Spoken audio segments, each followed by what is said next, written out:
afternoon, ladies and gentlemen. And we're back once more for the BWSC, but this time we're not in 1981, we're back in 2026, which is round 10.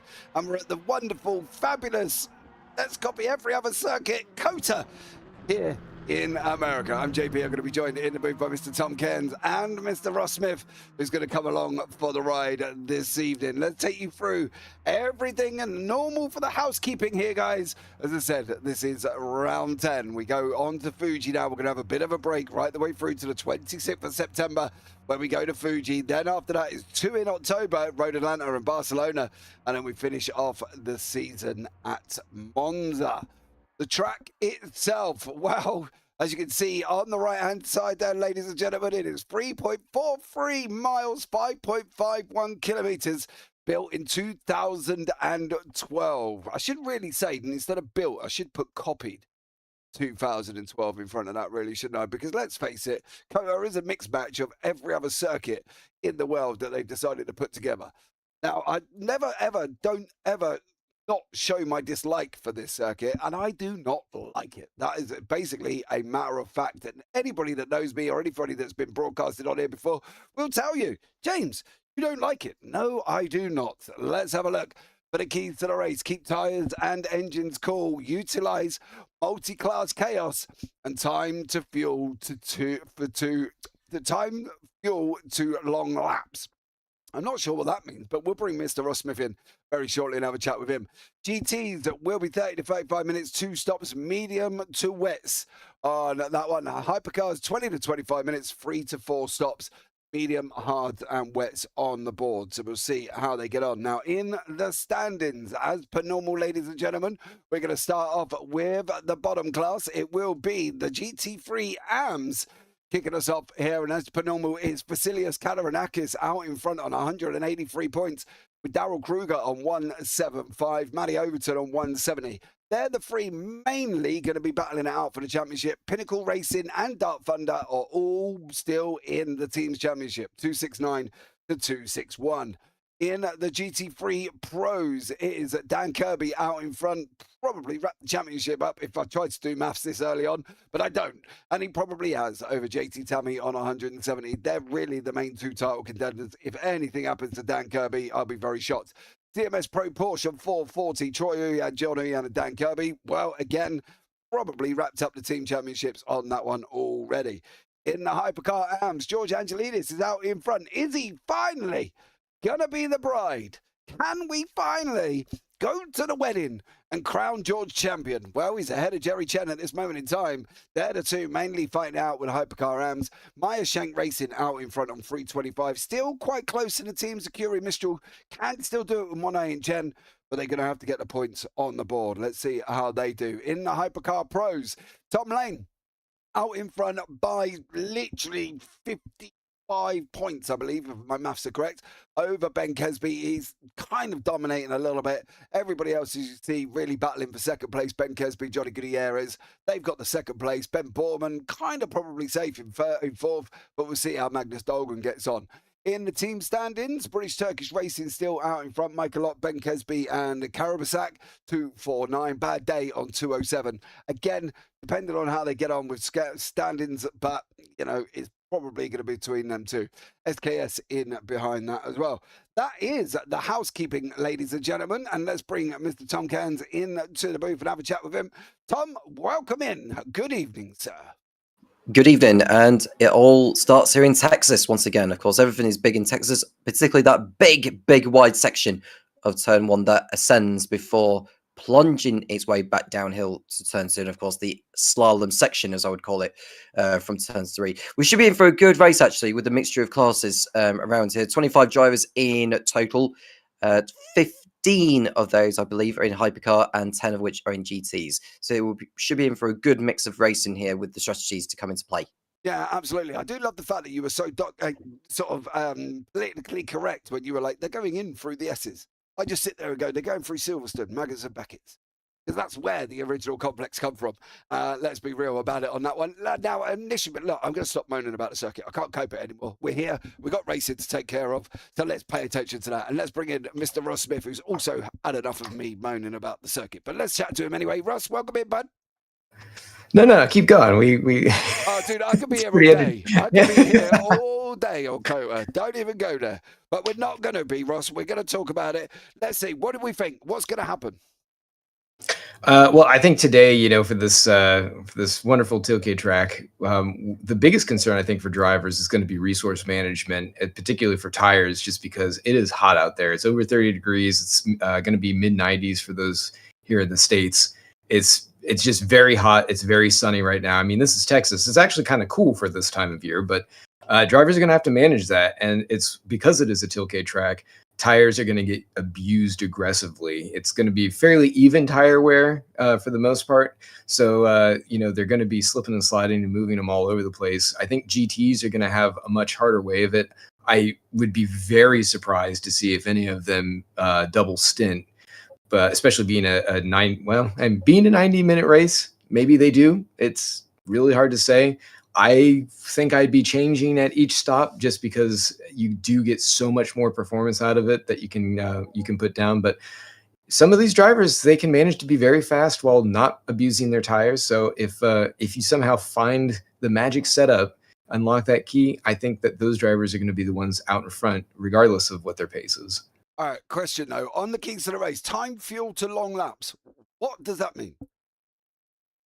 Just because it's a longer track, you've got a very long lap here, just because of the nature of it.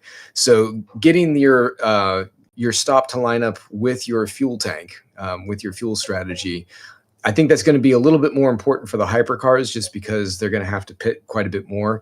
And just if you can claw back, like 2 or 3 laps worth of going through, that can make a big difference by the end of this thing. Even if it is only a few seconds, it can make all the difference in the world. We've seen it time and time again as drivers come through here. They might be out in front, leading, doing whatever, but if they don't manage their fuel properly, if they don't do just a little bit of extra lifting coast, that little bit of, popping it down a mixture. So, when they're in traffic or whatever, they suddenly find themselves, just behind a competitor. And then it comes to those last laps and they can't get by them. And you can just so easily have that win right there and it's taken away.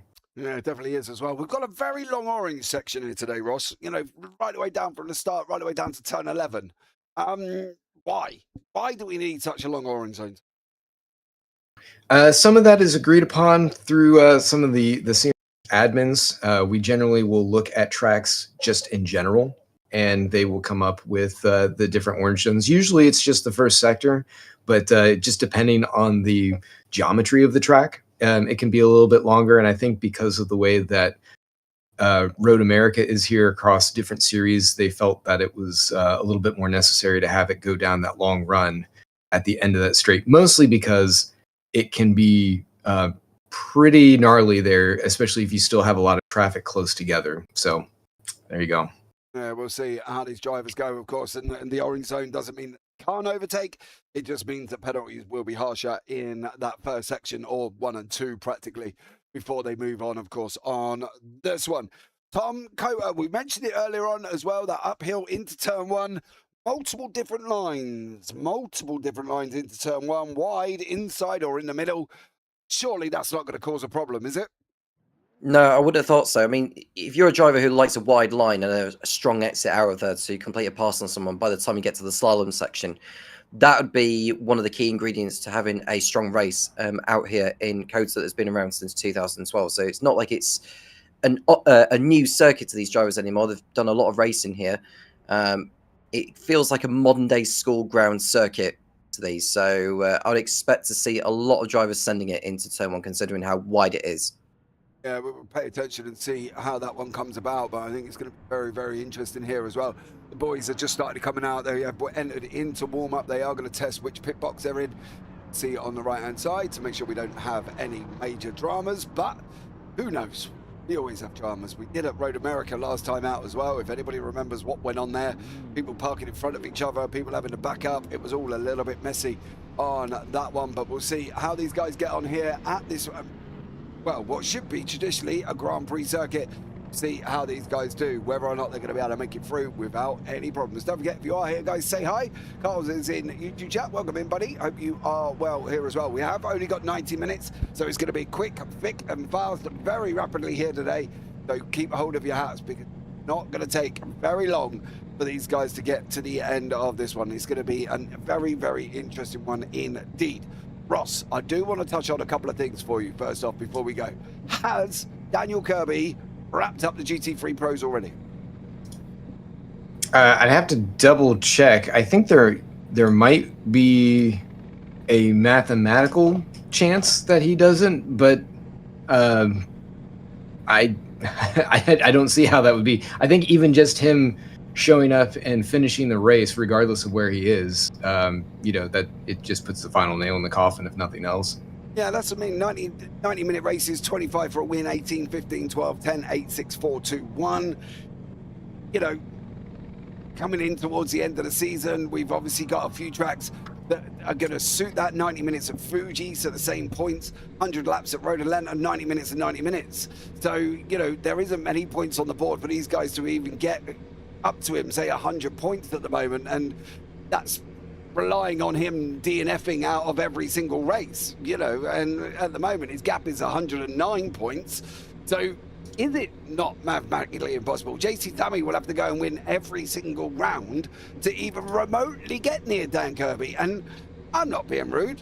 Dan ain't exactly slouchy, he's not slow, quick no matter what cut. So can we technically crown him the champion? He's 100 points out in front. We've got barely, well, he's 109. I think we've got 125, I believe, up for grabs towards the end of the season.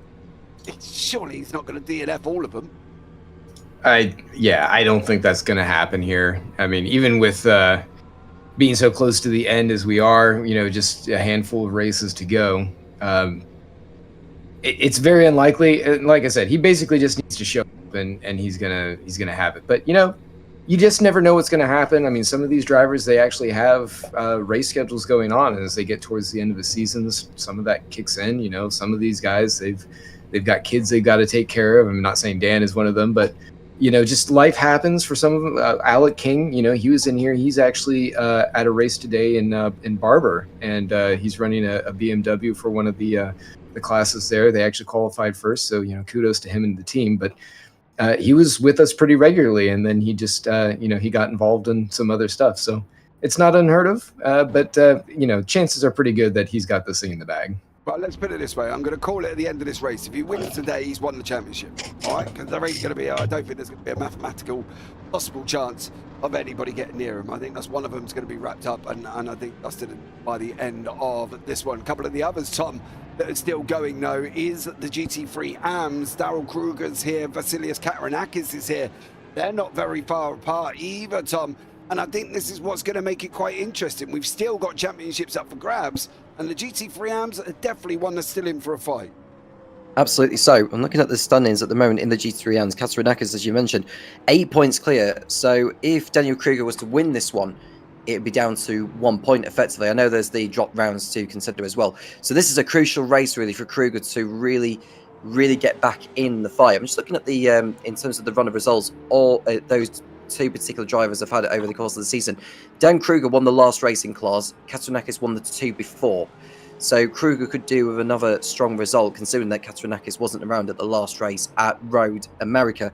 And the other thing about the Hypercar AMS with Angeles and Chen, who are so close, with the drop round included, 4 points apart from each other. So that's going to be an eagerly anticipated battle to look out for over the course of today's race here in Austin. But going a little bit away from what you've perhaps mentioned in those two classes, I'm actually interested to see how Ben Borman gets on, because he's on a run of 2 wins in a row, including Road America and Interlagos. So if he can carry that through, you don't think he can pull off the unlikeliest of comebacks, almost of Max Verstappen of 2025, do you?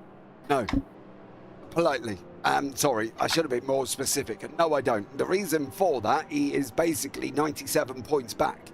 He would have to win all 5, which is 125 point maximum, I believe, counting at 100 laps. That going to take 90 minutes. I might be wrong. I might have to do some maths on how long the circuit time is going to take here of Road Atlanta. 100 laps. I'm probably guessing it's going to be about that. I don't think Ben Borman can get there. I think even if as I said, the maths is only 125 and he's 93, I believe, 97 points back. I think it's a little bit out of reach.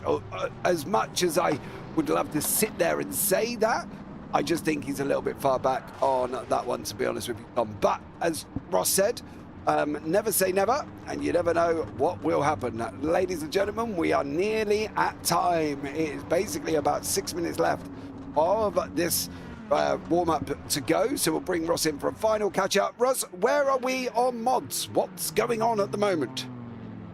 Well, there's still a lot of work being done in the background. I know I say that every time, a little bit of a record, but there really is.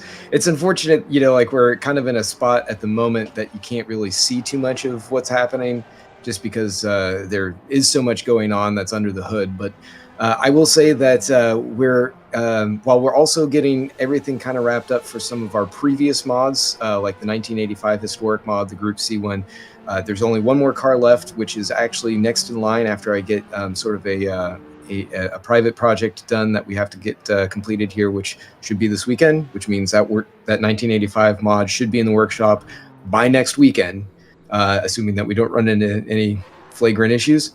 That one will be out there for everyone to enjoy, and then we can turn around and get some of the existing cars wrapped up.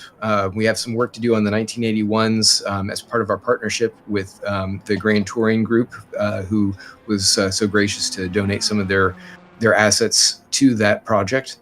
And we also have the historics coming in for next year, which will be the final historic pack that we're doing as far as like a completely new project, all from scratch cars being brought in, doing all of that. So 2027 will be the last completely new project there. However, there is another one that's going to be an ongoing project that's in collaboration with Matt Strand. So anyone who's familiar with the pit stop modding team and the work that they had been doing for a while, there is a lot of stuff happening there, which I won't go into detail about.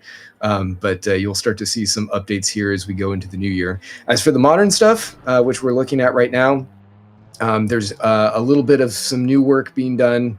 I'm actually working to prep up a lot of the interiors to get those finished up on some of the existing ones. We have the new cars that are coming in for next year. So if you're not familiar with those, Toyota has dropped their GR-GT, which Hadley Risky, who's been doing some fabulous modeling work for us, he's actually working on that one right now. He'll get the new McLaren done, the hypercar. So we'll have both of those. And then we're also going to see the new Ford LMDH, which if you hadn't seen it, made its debut at Paul Ricard doing some testing there, and as well as the Peugeot, which we don't know what that one's going to be called. It's supposed to be, they keep saying it's the Evo to the 9X8, but they've used up all of their Evos. They're all their Jokers. So it's basically a brand new car. It kind of looks like the old 905, if anyone's familiar with that Group C car, but we've got it slated to come into the mod pack for next year, as well as the Evo package for the Valkyrie and the 499P. We'll see if the C8 ends up getting its Evo stuff released. We'll include that. It might not premiere at the beginning of the series, but there aren't going to be many physics changes there, so no worries. But so yeah, there's a lot of kind of movement, excitement there. Unfortunately, the Mercedes AMG, the new GT3 that was promised for the beginning of the year, is not here. But we'll see what they come up with, and maybe that'll be a mid-year release. All right, let's have a look at the grid as these guys are going to start their pace lap here today. Axel Flam is on pole position. Ben Borman sitting in second. Tom Lane in third, with Johnny Gutierrez rounding out fourth place. Then in fifth, it's leader of the AMS, Hypercar AMS, is Jerry Chen, with Jad Gratias in behind it. Then Alan Smith and George Angelidis behind Chad there. Find out how he's going to get on. Moving on, it's Michael Lock in 9th. Then we've got Gilles Lalonde with Carl Struhel and Vinicius Concalves in the Aston Martin Graphing Valkyrie in 12th. Then we go into Norm Graff, Hubert van Gashoven and Dean Clark alongside, well, there won't be alongside because there will be a gap there, with Dan Kirby leading the GT3 Pros. What a shock. Then Alan Holden in 17th, David Jun and JT Tammy 18th and 19th. Riley Koenig sitting down in 20th place. Moving on into 21st, it's Troy Uyan and Stephen Miller. Then rounding out the GT3 AMS is Matty Overton with Vasilius Kataranakis. Miller taking pole there. Great job from Stephen Miller. And then it's Daryl Kruger rounding out the backside of the grid. See how he gets on there this evening and whether or not he's going to get on. Ryan Paulbert Reyes, great that you're watching from work, right? You can now remove yourself after saying bummed, missing out on one of my favourite tracks. I think me and you need to have a conversation. Okay? I get it. But no, it can't be your favourite track. It isn't even in my top 50. In fact, I'd put Martinsville as an oval in front of COTA and Bristol to that point. I'm sorry. I can't do it. I can't do it with you, Paulbert Reyes. No. On that one, as we go in here as well. Tom, Axel Laflamme, Ben Borman. The Flamme is a bit erratic at times, can get himself into situations that he probably doesn't need to put himself in. Ben Borman's a little bit more smoother, a little bit more consistent, closely followed in behind Tom Lane, who we've seen multiple times over this season and can do a job from third place. In this battle in front, are we looking at a Chinese firework that's going to go bang at any point? Quite possibly, but what's also worth considering is the fact that you mentioned about drivers needing to look after the tyres and the engines. The ambient temperature here in Austin is 34 degrees, track temperature is 54. So that is going to be one to look out for over the course of the race, considering the time of year that we're racing here in Austin. So that is something to factor in, as Axel Laflamme will just want to make sure he gets through this race cleanly, and he knows he's nowhere near in the championship fight, so he can give it his all. Ben Borman, well, if he can perhaps come out with a victory here, not saying that Tom Lane's going to be under pressure, but I think the conversation may be slightly different if Borman can come away with what would be a hat-trick of victories here. Well, we're going to find out very, very shortly, to be blatantly honest with you. These guys are going in now. We've got one more turn to go. In through turn 19 we go. Then it's going to be into turn 20. When is Axel Laflamme going to go? The guy at the back of the hypercars there, Dean Clark. Oh! Ooh! The Flamme nearly binned it, and we ain't even got, there's contact already. 1, 2, 3, 4, 5 cars back on the right-hand side. Ladies and gentlemen, we are green, but we're not shouted without some drama because there has been contact already. Axel Laflamme almost spun it, almost locked up. He's gone in wide again. I told you the irrational side of Axel Laflamme is causing this guy problems. He's had more spins than Kylie Minogue, and we're only on lap 1. And out in front is Tom Lane. Tom Lane has come out in front. Ben Borman's ended up down in third place. A dramatic start to this opening 90-minute drama. And Axel Laflamme, although he's not, probably didn't plan to be, has been at the centre of it already. Dan Kirby leads going into turn 1. JT Tammy in second place, just about. No, he slides. Alan Holden's going to come round and take that second place away as well. But Dan Kirby's going to lead, say goodbye, wave to the back of the Porsche, because he will be gone unless Holden could do something spectacular in that Lamborghini. We're going to find out here as well. Tom, not a good start from Axel Laflamme. I called it at the beginning. He was just, it's a little bit consistently inconsistent, and that is, he didn't even make it through turn 1. It's almost like he didn't generate any tyre temperature at all, really, on the way into turn 1. So a really bad start for Laflamme. Tom Lane, dream scenario, and it's not like he had to do anything except just keep his car out of trouble and see what happens. And it looks like Christmas has come early for him here with the way the championship's going well for him so far this year. We can see Gutierrez up in second place as well. Ben Borman down to third. I don't know whether he's heavier on fuel compared to others, but it didn't look like he got enough tyre temperature at the beginning. And you look at Chad Garcias, who's come up through into fourth place in the Hypercar AMS. Jerry Chen also up in fifth, with Smith, Locke, Gruff and Angelidis also keeping themselves out of trouble at the same time. It looks like we've got an early DNF. Carl Stroll has retired. Yeah, it looks like Carl Stroll has retired. I do want to try and go back and find out what happened at the beginning. So bear with me, ladies and gentlemen, because we will have to try and find it. But there was a big old block there. I think it's... No, this isn't it. I need to go back a little bit more, I think, to try and find this, where this drama happened. But it all kicked off in the middle. Nope, it's not there either. Ross as well. Not a good start from Axel Laflamme as we keep trying to find where he went off. And a bit of drama for him already. Yeah, you could see that just starting to happen as they rounded the final corner.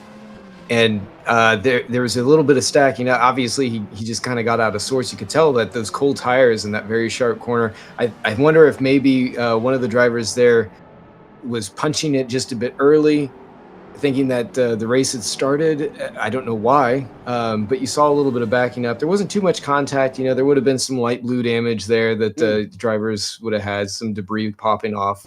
But, you know, nothing that's going to ruin a race. But that spin at turn one is definitely going to hurt Axel Laflamme going forward. I mean, he's already trying to fight his way up through the field. You saw him fighting with George Angelidis there, who's fallen a ways back from this early maelstrom, which has opened up his competition with Jerry Chen. He's up there with, as Tom was saying, with Chad Gratias. He's up now at the top of the AMs and just poking at the outside of the overall podium position. So he's doing great. Yeah, we've lost Carl Struhl right at the beginning there as well. Off track for Stephen Miller. Hubert van Gashoven's also been off the circuit. Gilles Lalonde, which is what we saw there as well. Quite a dramatic start. And Axel Laflamme's going to have to try and make his way back through the field. The question is this young man going to do it with a cool head? He's got damage on the right front already as we look at the car. Jerry Chen catching up to Chad Gratias there as well. That was a bit of a mouthful, wasn't it? Is George Ross going to make the bride? Is he going to make the bride, or is he always going to be the bridesmaid? I mean, I'd like to try and give him some credit for putting in a lot of effort here. I mean, he got two of his HRC teammates in real life helping him out on strategy and setup. So he's getting all the help he can get, but you know, he's going to suffer here, I think, a little bit today, even though this Tilke track is going to be pretty strong for an Oreca chassis, which is driving in that ARX. But against his team, or his nemesis here, Jerry Chen, in that 963, I mean, the Porsche is very slippery. It's very good through the curvy bits. I think that he's going to be on the back foot a bit today. So if he's gonna be the bride, he's just going to have to get a lucky break and just keep his head down. Yeah, he's going to have to get on with it a little bit here as well. Battling down with Alan Holden. Still, Kirby hasn't escaped as much as I thought he has. JT Tammy is tucked in behind him with David Junt, Troy Ian and Riley Koenig. Now, Stephen Miller got a great start in the GT3 AMS. He's pulled away at a tune of 2.5 seconds to Matty Overton, who's got Katarinakis tucked in right behind him. These guys go in full bore. The person who has struggled out of this is Daryl Kruger. He is literally 9.5 seconds already, Tom, behind Katarinakis, and he did not need that on these opening 5-10 minutes. No, definitely not. But there's a long way to go in this one, so we'll see how strategies play out. You never know with reliability when that can play a part. Having said that, the cars were very reliable in the last race at Red America. I think everyone pretty much got to the checker flag in that one. So we'll have to see how they cope with this one. It may well be that Daryl Kruger has to really dig deep and actually, on merit, fight it out with his rivals, including Stephen Miller, who's aiming for a stronger result here to have a chance of taking the LMGT3 AM Championship at the end of the year. Katarinakis doing an okay job at this moment in time, because considering that Kruger is further down the order, he can just breathe a little.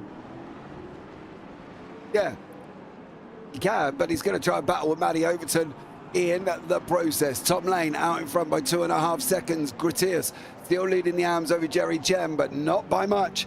There is Jerry Chen in that red and white machine. Tucked in behind him in that Porsche 963. There is Alan Smith, Michael Lott, and the ever-looming Axel Laflamme, who is trying to come back through the field. He was on pole position. He had a slide coming out of the final corner. Everybody then checked up. There was contact on the right-hand side that looked like, to be honest, it was Alan Smith and Michael Locke who may have made contact. There was bits of carbon going flying off to the right. Then he went in wildly hot into turn one. I don't know quite what he was hoping to stop. He was almost like a boat coming into the dockyard, chucking out an anchor, and the boat still didn't stop. And Axel Laflamme still did not stop and ended up spinning round, dropped him all the way to the back of the field. But he is trying to recover at the moment. He's sitting in 8th overall here as well, and is 6th in class. Very interesting for Laflamme. Tries to make his way through Michael Lock now, does get past, but again, Tom, Axel Laflamme's got some work to do, and he hasn't got people who's going to allow him to go through in front of him. Yeah, and the fact he's coming through the field very, very quickly says a lot about his strategy as well, because there's no question he's going to be burning a lot of fuel by this point. So it maybe has to do an extra stop compared to the others. Look at the amount of oversteer that Alan Smith had on the exit of turn 19. And, well, he got the rears all a little bit squirrely, and that's going to give Laflamme a good run on the pit straight. He might send it into turn one. He may have to just go for it on this occasion, even if it may look a little erratic. Like that. Yeah. Now, Ross, now I'm going to say this, and I'm going to do it nicely for a change. You race against people you know you can race against, but it has looked like Alan Smith and Michael Lock may have moved over or given a wide berth to Laflamme to allow him to go through. Now, is that by reputation, or do you think that's a pit stop strategy? I think it's heads up racing. You know, they are going to be looking at stop strategy. They know that he's burning up those hard tires as much as he can. And for today, you might look at it with as much wear as there is on the track. Hards might be a better option. I think that they're going to be an excellent choice considering how hot it is and how hot the track surface will be. It's going to be kind of a question mark as to whether or not he's really used up the better part, like the most energy out of those tires by that midway point, and he's going to have to change. And so a lot of this work may be undone, and that's kind of what they're thinking. Or like you're saying, it could be a little bit of that reputation too. They've got their own strategies, their own race to run, and they know that getting in his way could just be detrimental. So they're just like, you know what? Go ahead, don't slow me down. I'm going to run my own race, and we'll see if I'm ahead of you at the end. Yeah, Jerry Chain, you see tire compounds on the left-hand side. Chen's got a medium hard mix going on. Everybody else has got a medium for Lane and Gutierrez, hards for the next 4. Medium for Locke, Gashoven on hards as well. So it may be that the hards will come in a little bit later on. As you say, for Axel Laflamme, they seem to be in already. Had to make this move just basically due to the fact of what happened right at the beginning. How much further he can go, well, we're going to find out. What's going to happen with Gutierrez? Is he going to move out the way, or is he not going to move out the way here at the same time? Well, we're going to find that out very, very shortly as they go in through the S's. Through the left-hander we go. Axel Laflamme, Chad Gutierrez coming down now. In through, down through the S's section, in through turns 5, 6, 7, 8, into 9. Yeah! Who is that? Who do I need to? Kruger. What was that? It is Kruger. What did I look at? He's had a spin on the exit of turn 6, I think. Is that Chillalond? Yeah, but Yeah. that wasn't the bit that confused me. It was, what are we doing? They're coming at you. No. Ooh, that's dangerous from Darrell. Yeah, I'm not quite sure why that would have been a thing. To be blatantly honest, it would have been easier just waiting there for them to go through. But hey, I'm not driving. And maybe Kruger's urgency in the championship does make him realise that he needs to get on with it a little bit, but preferably in a little bit more of a safer route than that one. JT Tammy in that Lexus trying to chase down that Temerario of Alan Holden. Not making inroads at the moment. Important for JT Tammy here, Tom. He's going to beat Dan Kirby. He is going to try and got to win all the races, but it doesn't look like he can it? No, it's got Holden. He needs to get by first and then try and put Kirby under some form of pressure. But even if Kirby was to finish second behind Tammy, it wouldn't put him off by any means. You know, he's got a slender lead in the Outland GT3 Pro series, or class, as I should say. As we watch JT Tammy go after Holden here, he may have to be as ambitious as Axel Laflamme has been all the way through this one.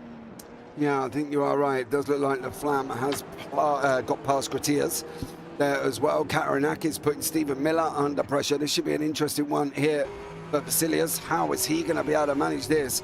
And is that Mustang got the gruff here, Ross, to be able to clear Miller's McLaren? Has the Mustang got more power than the McLaren? Well, it depends on which part of the track I guess we're looking at. I mean, certainly the Mustang can have more grunt if he doesn't have his wing turned all the way up. I mean, you can see that he's closing him down just a little bit, but not a ton until they get into the corner here, where he's going to try and use a little bit more of that braking prowess to get through.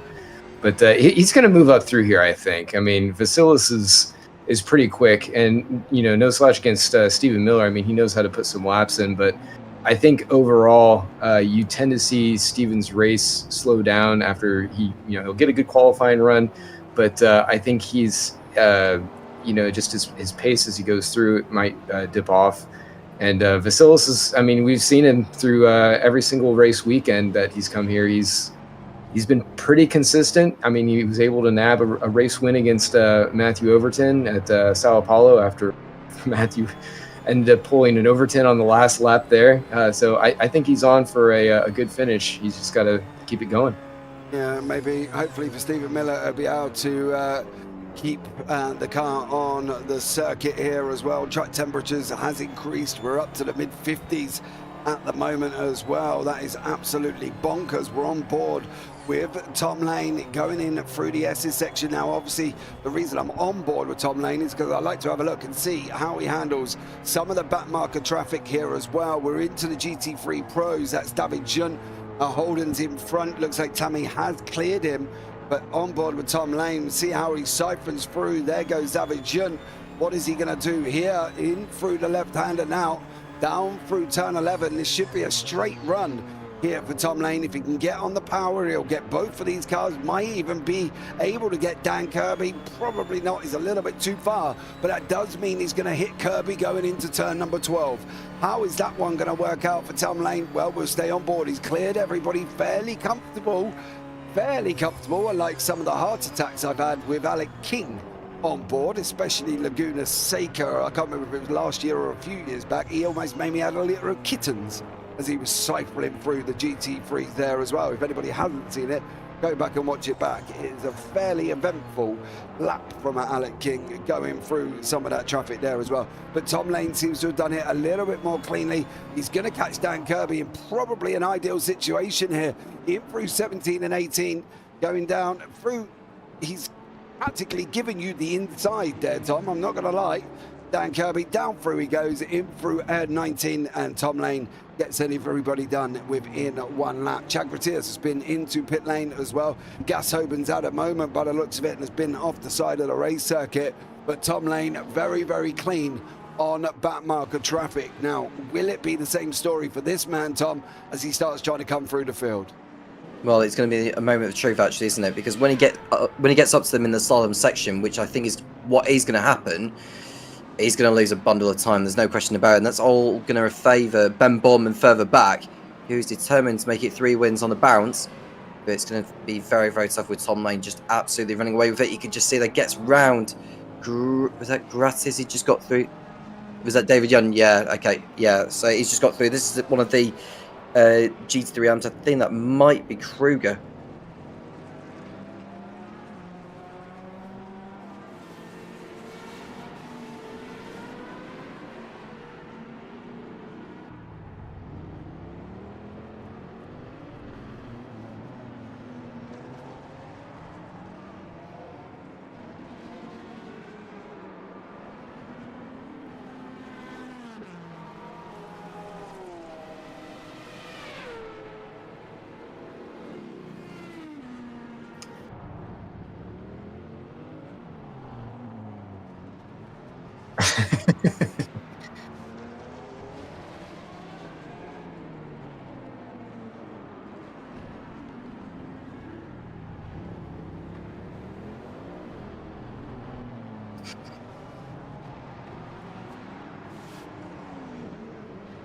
Well, and he said it himself when he showed up with his teammate.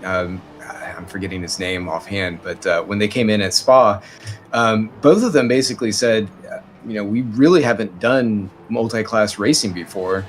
And, so it was a completely new ball game for them to get used to. And I would say that they've adapted pretty well. I mean, certainly Axel's got an aggressive driving style. I'm not too offended with it. I think that he's catching on pretty quickly, especially compared to some drivers that we've seen come in the past. So, he definitely he's got some rough spots around the edges, but I think by the end of the season he's going to be a great competitor. He's going to better understand what the rhythm and flow is of the racing dynamics, some of the competitors here, and how to judge them and go best about competing with them. But like just for instance with this race, I mean, he had a bit of an incident in the beginning, but look how quickly he's been able to catch up. He's 4th overall. He's still chasing them down, has some work to do for sure. But I mean, he still has a good shot at I would say getting a podium at the end of this thing, if nothing else. Well, let's see how he gets on. Is he going to be able to get Ben Borman in front of him and Johnny Gutierrez, who we've just seen the back end of going down the order there as well? So we'll keep an eye on them ones. Jerry Chen doing what he needs to. Whoa! Stop the car, please. Whoever that was that Angelidis? Blimey, he came in like an absolute rocket. He's cleared Goncalves, he's cleared Gratias, he's cleared Nom Graf, and George has got the bit between his teeth here, Tom, and he's making headways forward to Jerry Chen. Well, it's just as we predicted before the race had begun, that they were going to catch up to the GTs at such a fast rate. It was going to take them something like 7 laps to catch up to them.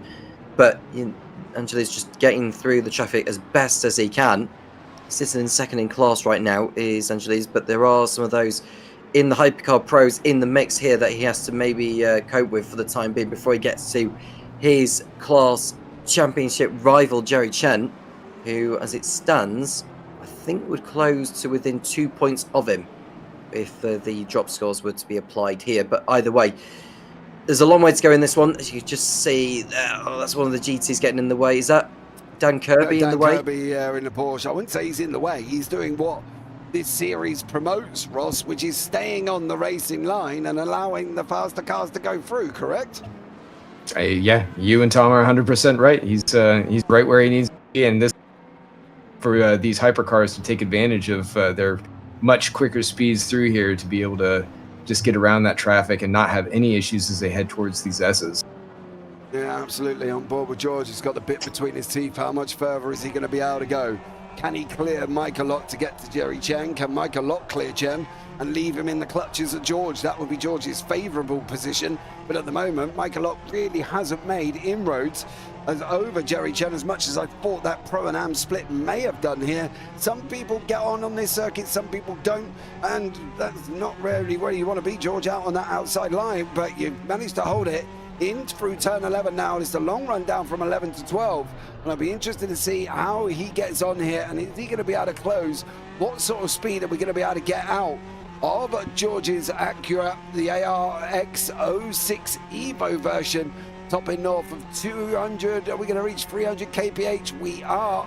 On the right hand side, down, touched on about 309 kph there for the Acura. That's not bad going at all for George, but it's going to be very, very interesting to see how much further he can go here, Tom. And I'll be interested to see how this one works out for him. Yeah, I'm just looking at the order overall. So the top 6 are all from the Hypercar Pro class.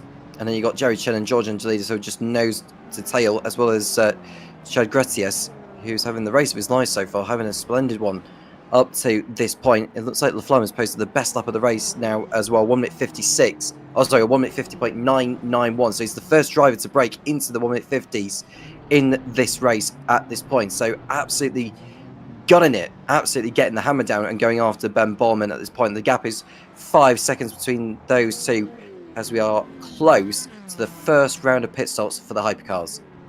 Yeah, it's not going to be very long, to be blatantly honest with you. It should be any time now. They'll start diving in, and we're seeing who's going to make what, who's going to do what. At the moment, this is the closest battle on your screen. Chad there in behind Angelidis. How is this one going to go here for Chad? How much further is he going to get? I must admit, the green and black does look stunning on that Genesis GMR machine. But let's see, it looks like he's working the steering wheel, Ross, quite a lot here in that machine.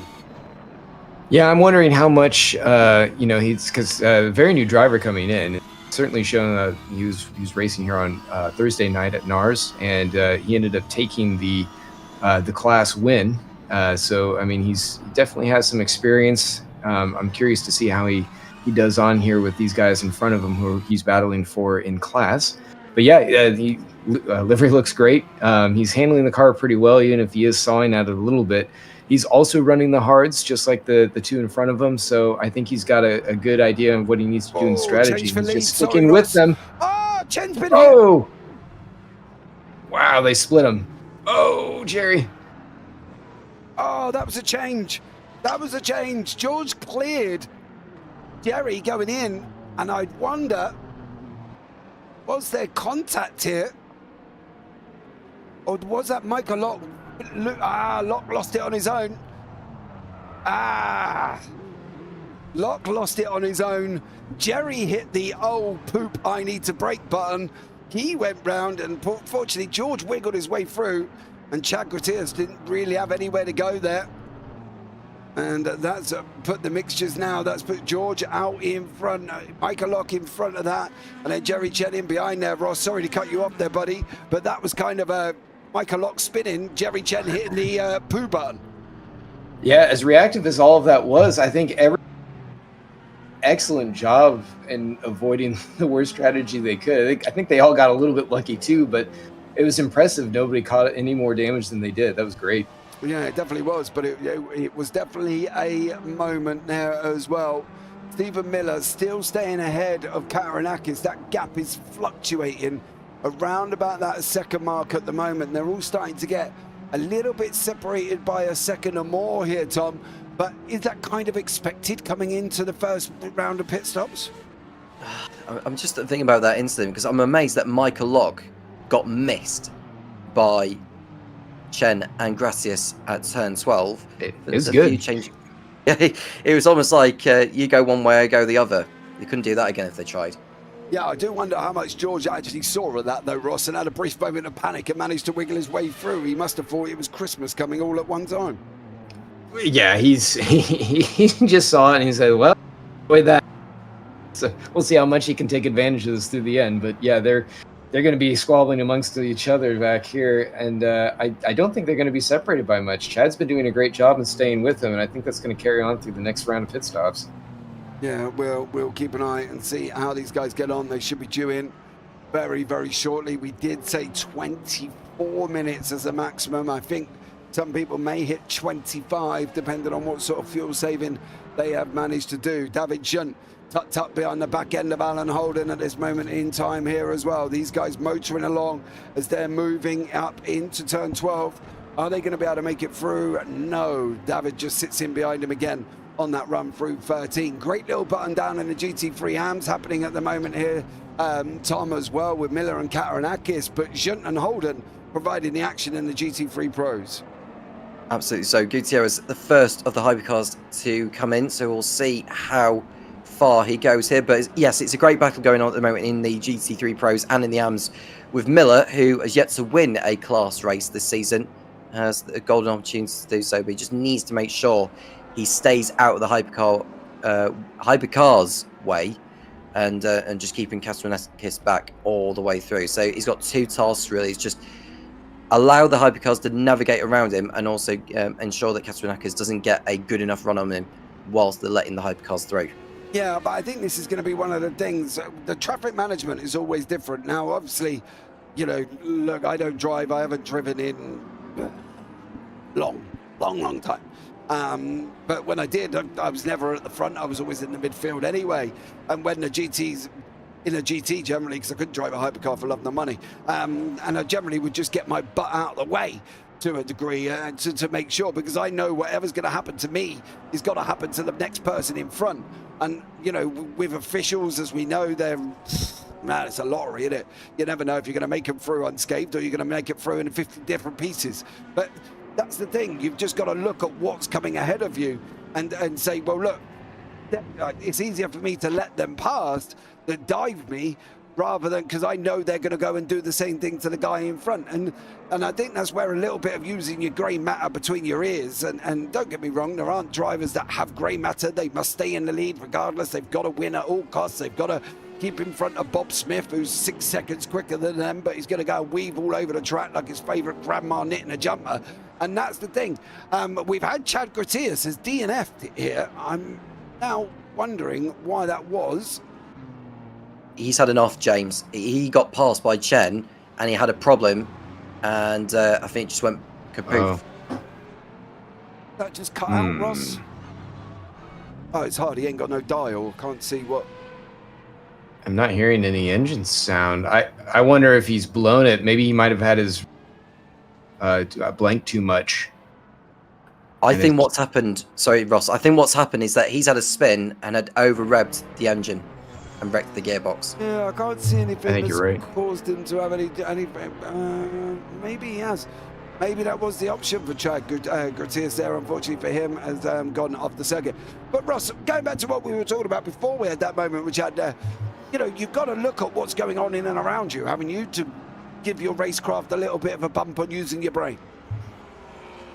Well, yeah, that's always going to be the case, but you know, sometimes circumstances happen quickly. I mean, looking at, for instance, with Chad as he was coming up and battling with Jerry, as we see Tom Lane coming now from the lead, I think that, you know, it was just a reactive situation. You're going to have that up and down, and you know, I don't know what caused his issue. Like I said, it's very hot out there, so maybe that in combination with maybe a little bit of abuse or possibly I can tell you now, Chad ran out of fuel. Oh, that would be devastating. No, he has. He's in YouTube chat. He ran out of fuel in YouTube chat. Oh, no, poor guy. Oh, dude. Well, hey, that goes back to the earlier comment that I had at the beginning of the race, and you asked about the laps here and the fuel management. I mean, they are very long, and if you're trying to squeeze that out, that is a very real possibility. It's a danger you run into. It's unfortunate that, you know, it's frustrating too, because you want it to be like, if I'm going to lose this race, you know, have it be because, you know, I just didn't do my job right in driving, you know, instead of something that's more of an engineering thing. But here we are. But yeah, unfortunately, that's more of a skill thing. Oh, Axel Laflamme, he just caught up. He's gone longer than the guys in front of him. Borman's pitted, Lane's pitted, Jerry Chen has not pitted, neither has Alan Smith, by the way. So see from the overalls on the left-hand side there that literally Smith and Chen have not pitted as of yet. Lane has, Borman has, Gutierrez has, Laflamme hasn't. Now, the equivalent situation of this will be whether or not here can Axel Laflamme do that, Tom, and get that extra lap under his belt, because he has been pushing quite meteorically, or, no offense, Chad, are we going to see a Chad Gratias where he's going to run out of fuel? He's got to really manage it. I mean, he's got to make sure and recognise how much fuel he's going to need to burn on each lap, depending on the speed of which he's going. Now, we know how fast he went in the first part of the first stint, I should say, but that's because he had that spin. He had to make up all that ground up, so he had to sacrifice some fuel just to get back in the fray with his rivals in the Hypercar Pros. So the second stint, I think, is going to be a different race for Laflamme now, depending on how he wants to go about it, because he's got cars ahead of him who are no doubt going to hold him up. So if he knows they're going to hold him up, why not just save some fuel and try and bridge out the second stint? I am interested. Now where is that? That took place on 31 minutes for Axel Laflamme. That's him coming out of pit lane, if I'm not mistaken. So has he already pitted? We've missed it, and this is actually track position, Ross, with Ben Borman not far up the road. That looks like the case. An interesting swap here, but I mean, that kind of makes sense just where he was on pace before. So I mean, if that should be right. Yeah, I mean, he was chasing down Ben just a moment ago, because as we saw. So this is probably right. Yeah, maybe Ben Borman has actually gone into the pit stop. Now, I would show you the number of stops on the left-hand side. That has actually worked. And I say that in a big miracle, and as Ross knows, it doesn't always. But it has actually worked. The hypercars have all had one stop. Jerry Chen's in now. Alan Smith's the only one who hasn't. But Smith can manage fuel really well, and we've seen this from him before. So, you know, I'm not surprised he hasn't. You see the GTs below have not gone in. So maybe for the first time ever, I think, this season, that pit stop count has actually worked. And it is Alan Smith who is the only man that hasn't pitted here, Tom. But I do expect him in at the end of possibly of this lap. Well, we'll see soon enough. I mean, the race started 32 minutes ago, and I'm amazed that Alan Smith has been able to bridge out the fuel. Although he's getting held up behind Stephen Miller, I believe that is, who is currently the... Is he just pitted, or is he just bridged out such a margin over everyone else? Alan Smith hasn't been in the pits. No, that has to be someone else. It's definitely a different GT3 car then. But we'll see what Smith decides to do here. Surely, like you say, James, I think he is destined to be in the pits at the end of this lap. Ooh, yeah, he's in. Yeah, it was almost like he was trying to fool us a little bit, whether he was actually going to try and stay out. But no, he is in this lap. The question will be, though, Ross, we've put keys to the race, and we were talking about them earlier on, and one of the things I've just picked up on, 3 to 4 stops for the hypercar, but that's Smith's only stop. Are we going to get, if he stretches it out for another, what did he do? He did nearly 33 minutes. He's only going to do 1 more. Has everybody else got 2 more in them? And that's why he's where he is. Are we looking at maybe a Smith big brain moment? Or, because I've got a funny feeling that the guys went in. They went in before the half an hour mark. They're going to have to stop at least 1 more, maybe 2, and have a splashing down at the end. But if Smith can keep up with this pace, I don't see him having to stop after his next one. Yeah, I think you're right. This, and I know that he's been trying to do that strategy in a few races already. And I'm wondering if maybe the 1981 season has sort of influenced that sort of fuel saving. It's just you have to have such good pace when you're doing it to have a chance at the end, because like with these modern cars, that fuel time is pretty short. Even though the Transit adds a bit more, you've got to follow that pit road speed limit that you don't have to in the historics.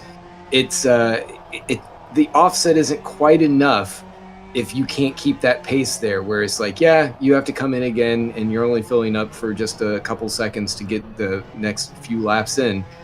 But if you're not just, you know, right on point, have no issues, you're not getting held up, it's not going to work to your advantage. So we'll see if this is one of the races where it all does come to him, because right now that's basically his best play. Well, yeah, I think you might be right. I think the fact he's left it so late and allowed it to work, this could actually work in his favor for Alan Smith, and I'd be mightily impressed if he can there. Karanakis is still in behind Miller. It doesn't look like Karanakis can clear Miller. Whether or not he's trying to, he might be again trying to extend the pit stop there as well, but they're not really making inroads on each other. One couple that are making inroads after their pit stops are the Hypercar AM leaders. Is this the moment that Jerry Chen says, no, you are going to be the bridesmaid, George Angelidis, and I'm going to have your son? Well, we'll see when Chen continues to pursue his prey here. So they go through the final sector of the lap. Jerry Chen stayed out longer considerably compared to Angelidis, so he'll have better tyres at this point. But I don't know for certain whether he went on a full tank of fuel at the stop. But going back to your point on Alan Smith, he came out in some clear air as well, so he's got all that to use up before the leaders do come in for their second stops. I really look forward to see what Smith decides to do. It was almost like Chen just lifted off on the straight there just to conserve a little bit of fuel, as he knew he wasn't going to make the move work at turn 1. That's what I'm trying to refer to now. Is he going to extend to cut out a splash and dash? Because surely they've all got to do the same, haven't they? Knowing that Smith can go 33 minutes, they've all got to do it, because surely they've got to sit back. The GT3s have started coming in to pit lane as well. Surely, Ross, they've all got to sit there and think, oh, knickers, Smith's gone 33 minutes. He's only going to have 1 more. If we don't minimize this next section or this next cycle, we're going to be in deep trouble at the end. Well, it depends on where they're sitting with the rest of their strategies. You know, particularly if there are any planned tire changes, which again, that's going to come down to how much the driver is able to keep their own individual pace up with as hot as it is, and running, the different mix of compounds. As Jerry's putting the block on here for Vinicius, but it didn't work unless he can get the crossover. Nope. So yeah, I think they're going to be keeping an eye on it. I don't know if they're going to consider it quite as viable in their own cases. I think that they're probably anticipating, okay, I'm going to have to do a splash.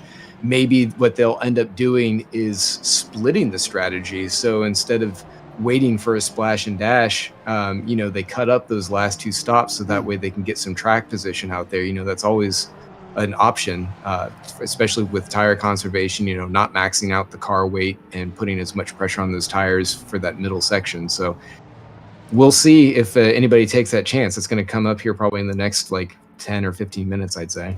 Well, the interesting thing is obviously looking at the previous results of this one at Road America last time out.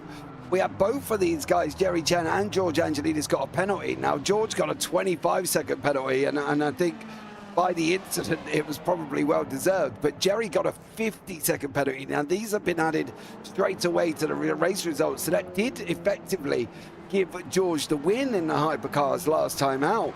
And it seems to be, what was going on there with Concalves? He was very, very slow there. It seems to be, Tom, that, them penalties from Road America can really make an impact going forward, because effectively, I think actually that gave Angelidis the win in the hypercar AMS. It did, and that's what Jerry Chen needs to really be mindful about in the closing laps, is just not do anything silly, particularly around that section, actually, all the way through turn 11, because remember, for those who have just tuned in, the orange section leads up to turn 11, where the more severe penalties will be given out for any avoidable collisions that are caused by any driver. So Chen, if he's going to cause a collision, he would want to do it in the second half of the lap, which is where they're in now, and not the first half of the lap. But of course, they don't want to be causing collisions at all. Going away from it, James, there's been a change of lead overall, because Axel Laflamme, for the first time since that horrendous mistake he did at the beginning, is now in the lead. Yeah, he definitely is, and he's now ahead of Tom Lane. Just if I can find that, that's going to be a mission.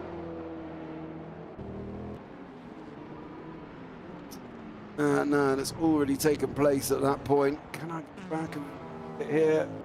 There we go. I think it's going to be down into turn 12.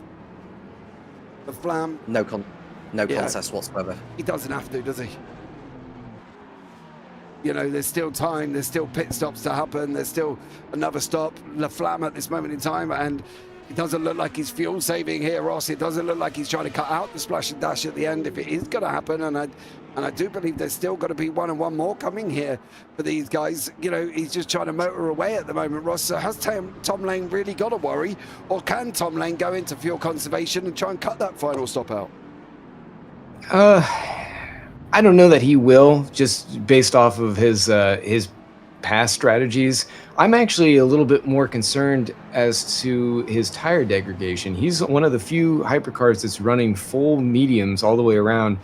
And in that Ferrari, just being the all-wheel drive car that it is, on this type of track, I don't know if that's going to be the best option. Maybe he has a setup that's locked in to be able to make that tire deg not as high as it can be. It's just, that is an uphill battle for sure. So I don't even know if he's going to be able to manage this pace as well. We saw him early on, about partway through his stint, when he was right in the middle of that fight with George and Jerry, and it was taking him an awful long time to clear them. So I think that's going to be his biggest hurdle to overcome throughout the rest of the race. Yeah, we'll see what goes on as this race develops here. Angelidis still out in front. Concalves hasn't done Jerry Chen any favours. Unfortunately, Chen still locked in behind Concalves. Concalves to Angelidis, 1.1 seconds. Dan Kirby out in front, and he's out in front over Alan Holden by about 10.5 seconds.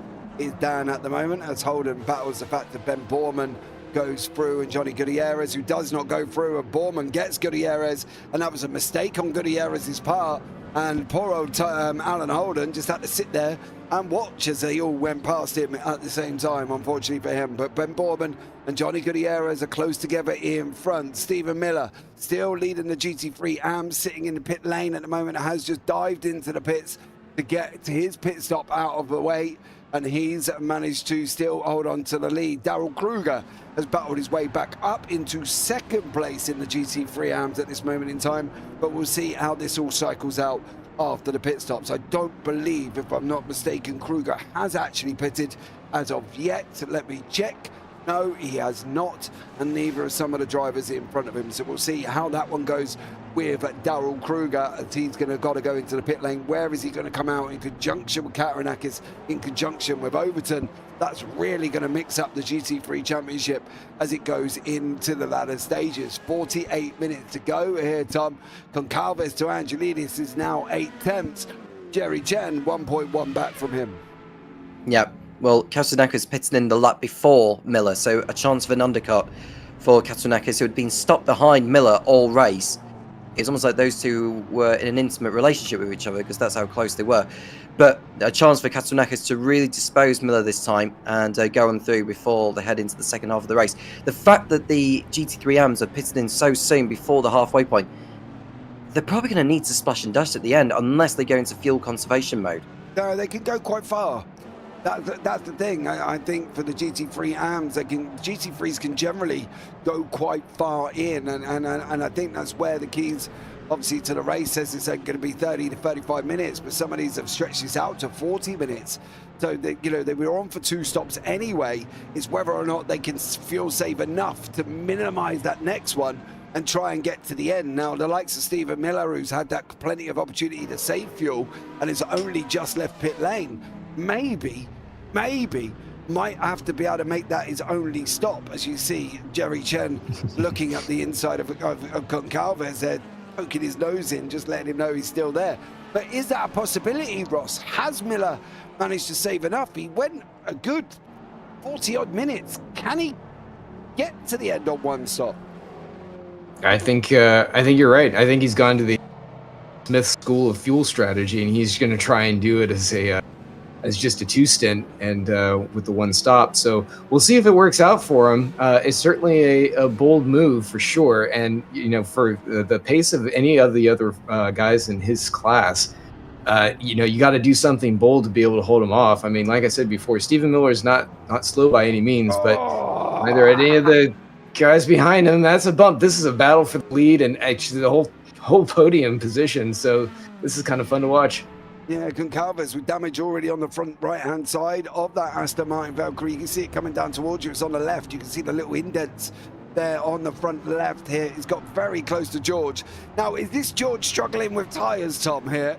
Because obviously he seems to be backing these up quite a lot in this middle sector. Yeah, it feels that way because he's not exactly pulling away by this point. There's a yellow flag in sector 3. Hopefully that'll go away rather quickly before these get round.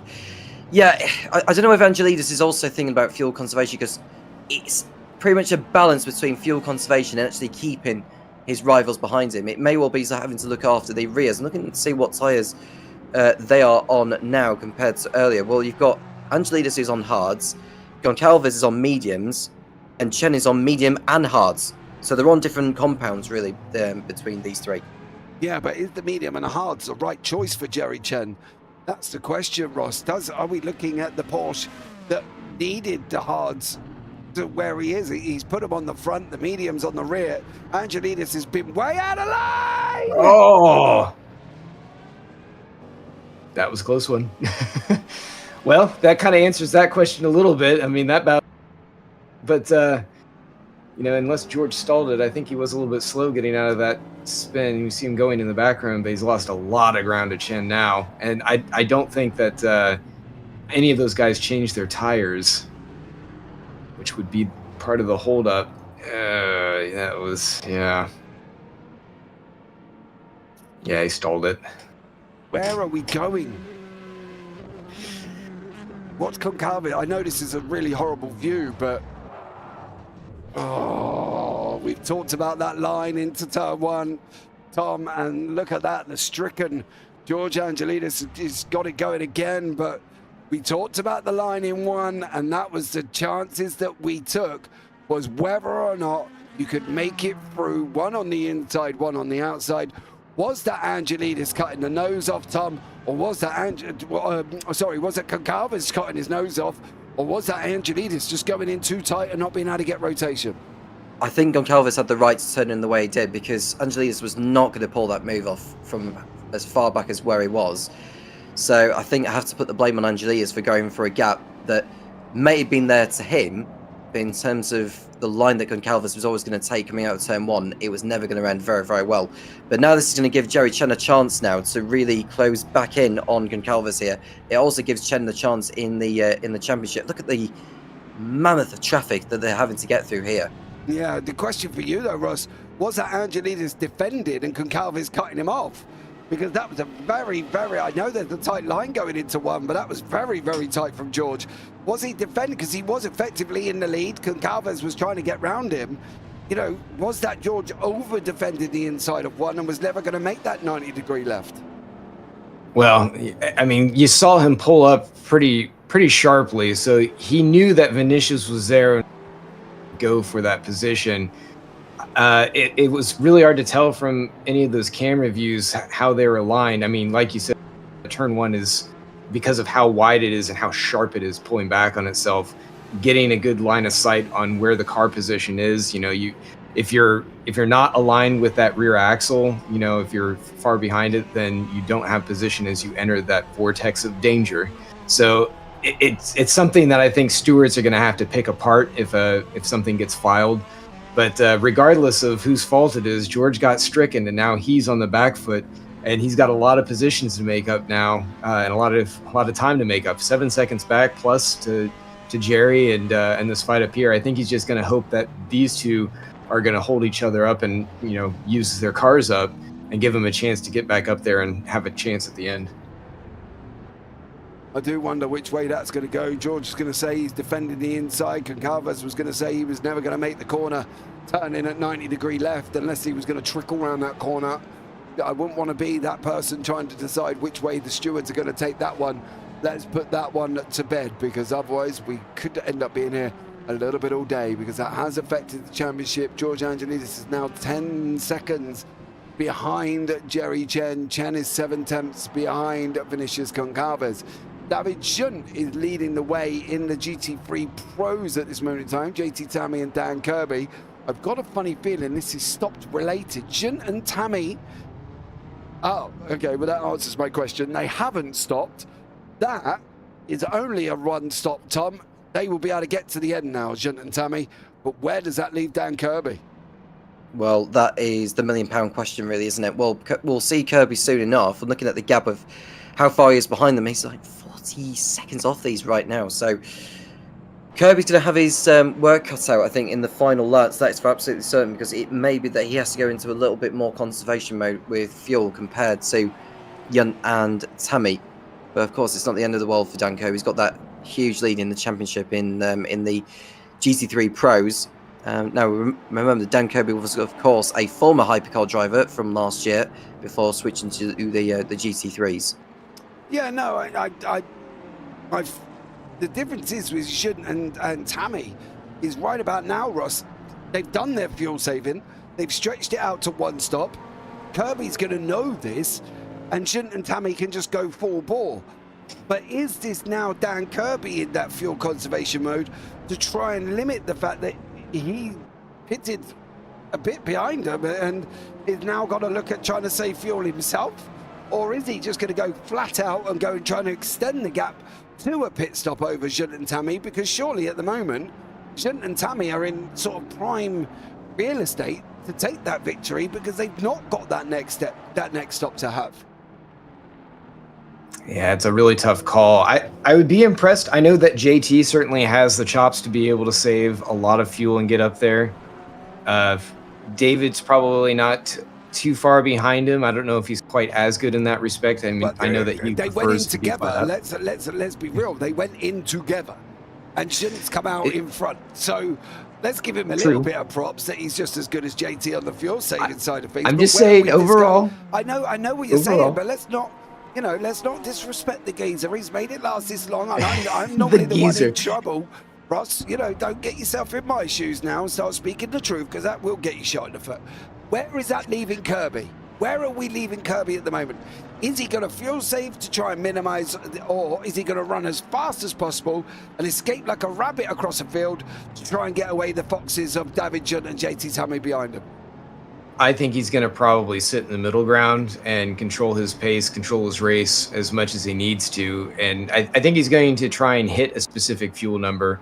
I don't know that he's too terribly worried about where those guys are in terms of track position. I think he's going to be fairly confident with his ability to drive that 911 around this track and just be able to consistently knock out laps, hold on to the tires for the car. I think that's going to be pretty important for him. And then once he comes in, he's just going to check himself as far as where he is for track position and make sure he knows where he needs to be. He's got great race IQ, so he's going to just be kind of monitoring that gap and doing what he needs, adjusting sector by sector to make sure that he still maintains track position. Yeah, some of the hypercars are in early. Johnny Gutierrez and Gilles Lalonde are in pit lane with 40 minutes to go, just under 40 minutes. That is signaling 20-25 minutes. They're going to have one more stop to do there. The interesting thing will be, what are you going to do and where are you going to be? And then we've got to look at this man who stretched it out for a long time in the hypercars. I think we went at nearly 30 odd minutes, if not more, from Alan Smith, and he's still keeping pace at the moment. Still got Michael Lock in behind him. He's not losing dramatic amounts of time, even though we think he's going to only have Gutierrez coming out of pit lane. Ah! Wow. That's not really... Ideally, I can see why. I don't even know what to say at this moment in time. I can see why Gutierrez did that, Tom, to try and get back out. But blimey, talk about putting yourself, the cat amongst the pigeons. Well, yes, because we want to try and get track position away from Smith, because he's probably recognised the fact that Smith is on a two-stop, whereas Gutierrez is going to need to pit in again after the one he's just done. So it's really game on here. Can Smith hold these drivers up? The longer he holds these up, the more it'll pay dividends later on for when he comes in for his last set of tyres. And he's going to be making his final stop later, or actually sooner than the rest of these, because they have to come in later. But looking at Gutierrez now, I mean, that move was coming all along because he was going to be on the fresher rubber anyway. So Gutierrez through into fourth position in class and overall. Smith will not want to try and run into him as he was that close back. Ooh, so it's coming down to... Tom, sorry, that's the hypercar and battle that's still going there. That is Chen and Calvez still battling away. They've caught up to the back of Michael Lock, Alan Smith and Johnny Gutierrez. Now that's where the 5 cars drama almost happened, coming out of the pit lane with Gutierrez trying to get in, and it's fine, he's done it, he's moved on, there he is at the bottom ahead of this group. But this has really put Jerry Chen and Concalves in a position now, because if Alan Smith, and by much chance, Concalves, okay, well that counts as that one. Concalves just got in pit lane, so that's going to free up Jerry Chen to take that AM lead. I was just about to say though, Ross, that would have been an interesting scenario with Michael Lock and Alan Smith, both fuel saving to what I can gather, because neither of them are really making inroads. And Jerry Chen, who just looks to be full power, trying to get away from George Angelidis as quickly as possible. Yeah, it's great to see these converging pit strategies playing out. Now you've got to deal with each other on track. As big and spread out as this track and this field is, you still are getting these great moments where drivers have to see and deal with one another. So I think Jerry's going to stretch this out. He's typically pretty good on fuel conservation, and I think we're seeing Vinicius doing that split strategy I was talking about with that final, 2 stints, splash and dash versus, just splitting the difference between the two. So he's going to come out, and then he's going to be catching up to Jerry at the very end here, I think. He's got the pace. I'm not sure why he was trying to push as hard as he was into turn 1. Perspective is everything, but I mean, you saw him kind of clatter, and I think that was that Tom Lane in the 499 that he, or no, I'm sorry, that was his teamate there, I think. Who are you looking in that for, Ferrari. Ross? The one, yeah, Michael Lock. So he kind of banged into him there, and I think in his mind, he's like, if I can get ahead of these guys and put some cars between me and Jerry, that'll give me some relief. and unfortunately it didn't work out. You saw him fall back behind Jerry, and so now he's trying to go for that split. If he can keep away from Jerry, then I think that he's going to have some pretty good pace to be able to stay out in front of them when it comes to to equalizing those pit stops. But we'll see. I mean, Jerry's pretty good at that fuel estimate. Yeah, he's normally on the button, so I'll be interested to see how this one works. In through Jun and Tammy, who are playing very much follow the leader with Alan Holden 4 seconds down the road at this moment in time. This is all still up for grabs, and including this, because that is Tom Lane in the Hypercar Pros, followed by Ben Borman, who's only 2 attempts possibly here as well. What is going on with Tom Lane to be caught up from Ben Borman, Tom? Well, he lifted off so much in the braking zone heading into turn 12, so I don't know whether he's got some form of braking issue, whether it could just be as simple as fuel conservation. Just watch how he lifts the brakes here. Look how much later Borman brakes compared to Lane here. I wonder if Lane's brakes are beginning to fade. Ross, what do you reckon?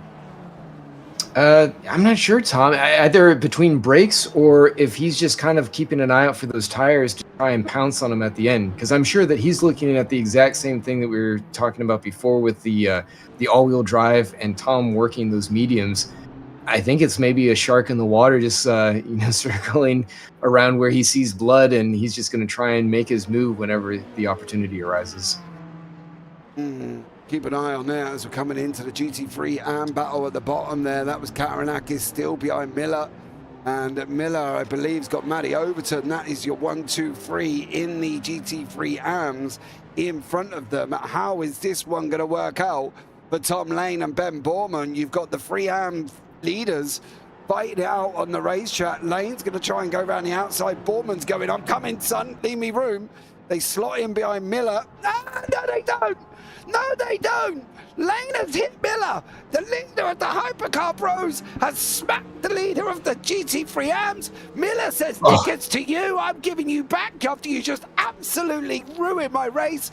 Calvers has now come through as well, and we've got drama kicking off here. Lane's it's Miller. Miller's turned into him and gone, Nickers, you're not having any of it. And now that has put the cat amongst the pigeons, because that's put Ben Borman out in front, Tom Lane down the second, and poor old Stephen Miller down the third in his group, Ross. He ain't going to be a best buddy, is he? Yeah, that was a mess. I mean, Tom went... Ross, you cut out. Press your button. I'm right here. No, Can you not hear me? No, you cut out on us, son. Say that again. Not sure.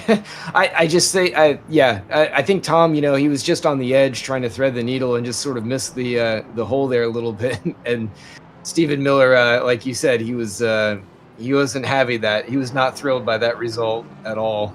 No, you can see here it comes in. Lane tries to go at the inside, hits Miller. That's put Borman in the lead. That's put Overton in the lead of the GT3s. And then watch this. Miller just turns the car around. He says, right, there you go.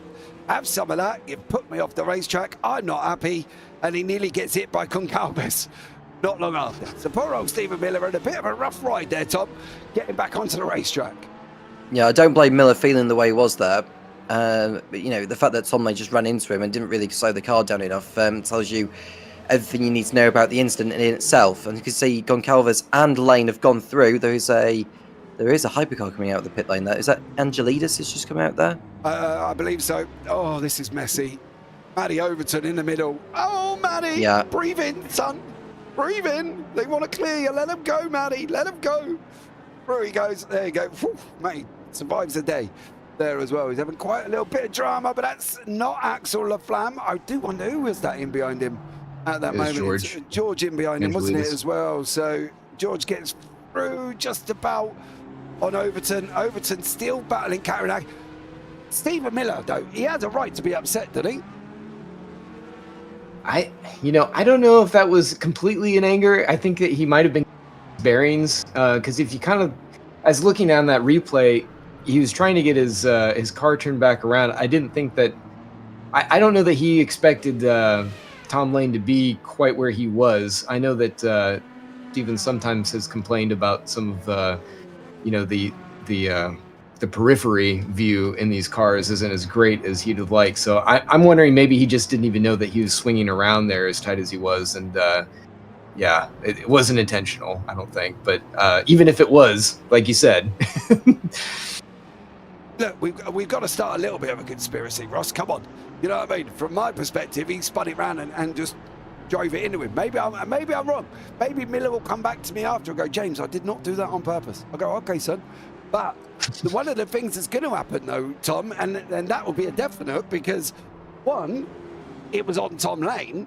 Two, it was in the purple zone, the yellow zone. And three, he's the faster car supposed to get past the slower cars cleanly. He's got a penalty coming, hasn't he? Well, you're absolutely right to mention that, James, because like you say, Tom Lane just came a bit far back. This is the issue with multi-class racing. Oh, someone's overcooked their pit lane entry there. Don't know who that was. Is that Clark? I think it's Gasover. He's having a bit of a rough one. I haven't really focused on him too much. His name's come up quite a few times on my little incident board here. He's having a little bit of dramatic afternoon in COTA, and I didn't want to compound the young man's misery, but he got that wrong, and then now he just can't get the cut back to me. To you. You going again? Yeah, he does make it through. Yeah, he's having a bit of a rough one, is Hubert, so I haven't really compounded him too much there, Tom. I didn't really want to show too many of his little indiscretions that he's having this afternoon, because there has been quite a few of them as well. One of the things I do want to pick up on is the fact that Alan Holden is coming under pressure from David Junt and JT Sammy. Now, this gap was quite far out. I think it was like 4 seconds at one point. So the fact that they're now back together on the racetrack here, Tom, shows that JT Sammy and David Junt are now going full pelt after they're making their only stop of the race.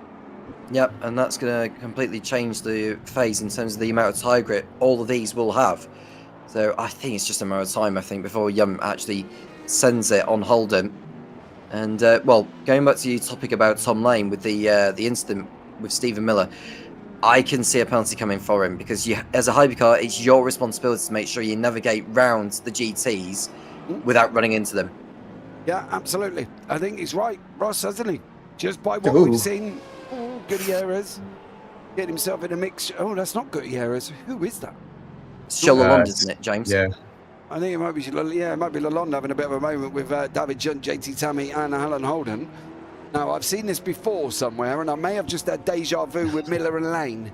I don't know about anybody else picking up on that, but my spidey senses are going full bore here, and I think we've seen this before with the three that battling out for position as Gutierrez is going to try and get both. Oh, breathe in, JT, breathe in. Holden! Oh, do make it through. That's risky, isn't it? Is that completely, in my eyes, Ross, that's unnecessary, considering he's got a big, yeah, I'd flash him as well. You get on them lights, JT. Give him some. He's got a whole straight ahead of him. Why dive him going into the corner before? I mean, I understand Gutierrez's plight right now, because he is trying to get as much on Laflamme as he can, knowing that he's in striking distance. But you're right, it was a little bit tricky, and I know that he's probably getting a little impatient after he got held up right at the top of the S's. That's the worst place you can catch GT traffic as a hypercar, because you know that you're basically just coasting through the rest of that section. But yeah, you know, that was a little bit risky for what it was, and could have been a lot worse. I'm just, I don't know about you and Tom, but every time that I see David Junt and JT Tammy together as teammates, I'm just a little incredulous, because I keep thinking of last year when they were just absolute bitter rivals. You know, they were always right on top of each other, with stewards and everything. And here they are, teammates running the same strategy, nose to tail, and making inroads on both Holden and Kirby. So this is kind of fun to watch. I wouldn't have guessed it. Wasn't on my bingo card. Oh, JT, David. Who's that? David's in first. JT's in behind him. Oh, Holden, big old snap. Oh, God, I bet Holden's muscles had to work overtime there to keep that car going forward. Bear is it, YouTube. COTA is always full of multi-class shenanigans. We've definitely had that. And Carl is expressing whatever he's expressing with a load of emojis. So thank you very much, Carl, for getting your point across. I'm going to just put them down to anger emojis, Carl, if I may, because I don't actually know what they are, to be honest, because I'm old, Carl, and I don't pay attention to derpy looking things on me YouTube chat. But there we go on that one, as these two continuing to fight there as well. That is a leader, and I believe that is Jerry Chen. It is Chen trying to slice his way through on these ones as well. The same scenario with Gutierrez going into the same corner at the same time. You could have waited, you could have just sat there and you didn't have to disrupt your race or their 3 races, and you would have got through without any problems. David, do it again, son. Flash him. Have it on that one, because I think, again, that corner for me, Tom, just basically shows that the hypercars could have waited. They've got a big long straight in front of them. No need to dive them going in. It's just when they get held up at the apex, though, James, because it takes obviously longer for the GTs to really get to their potential power compared to the hypercars.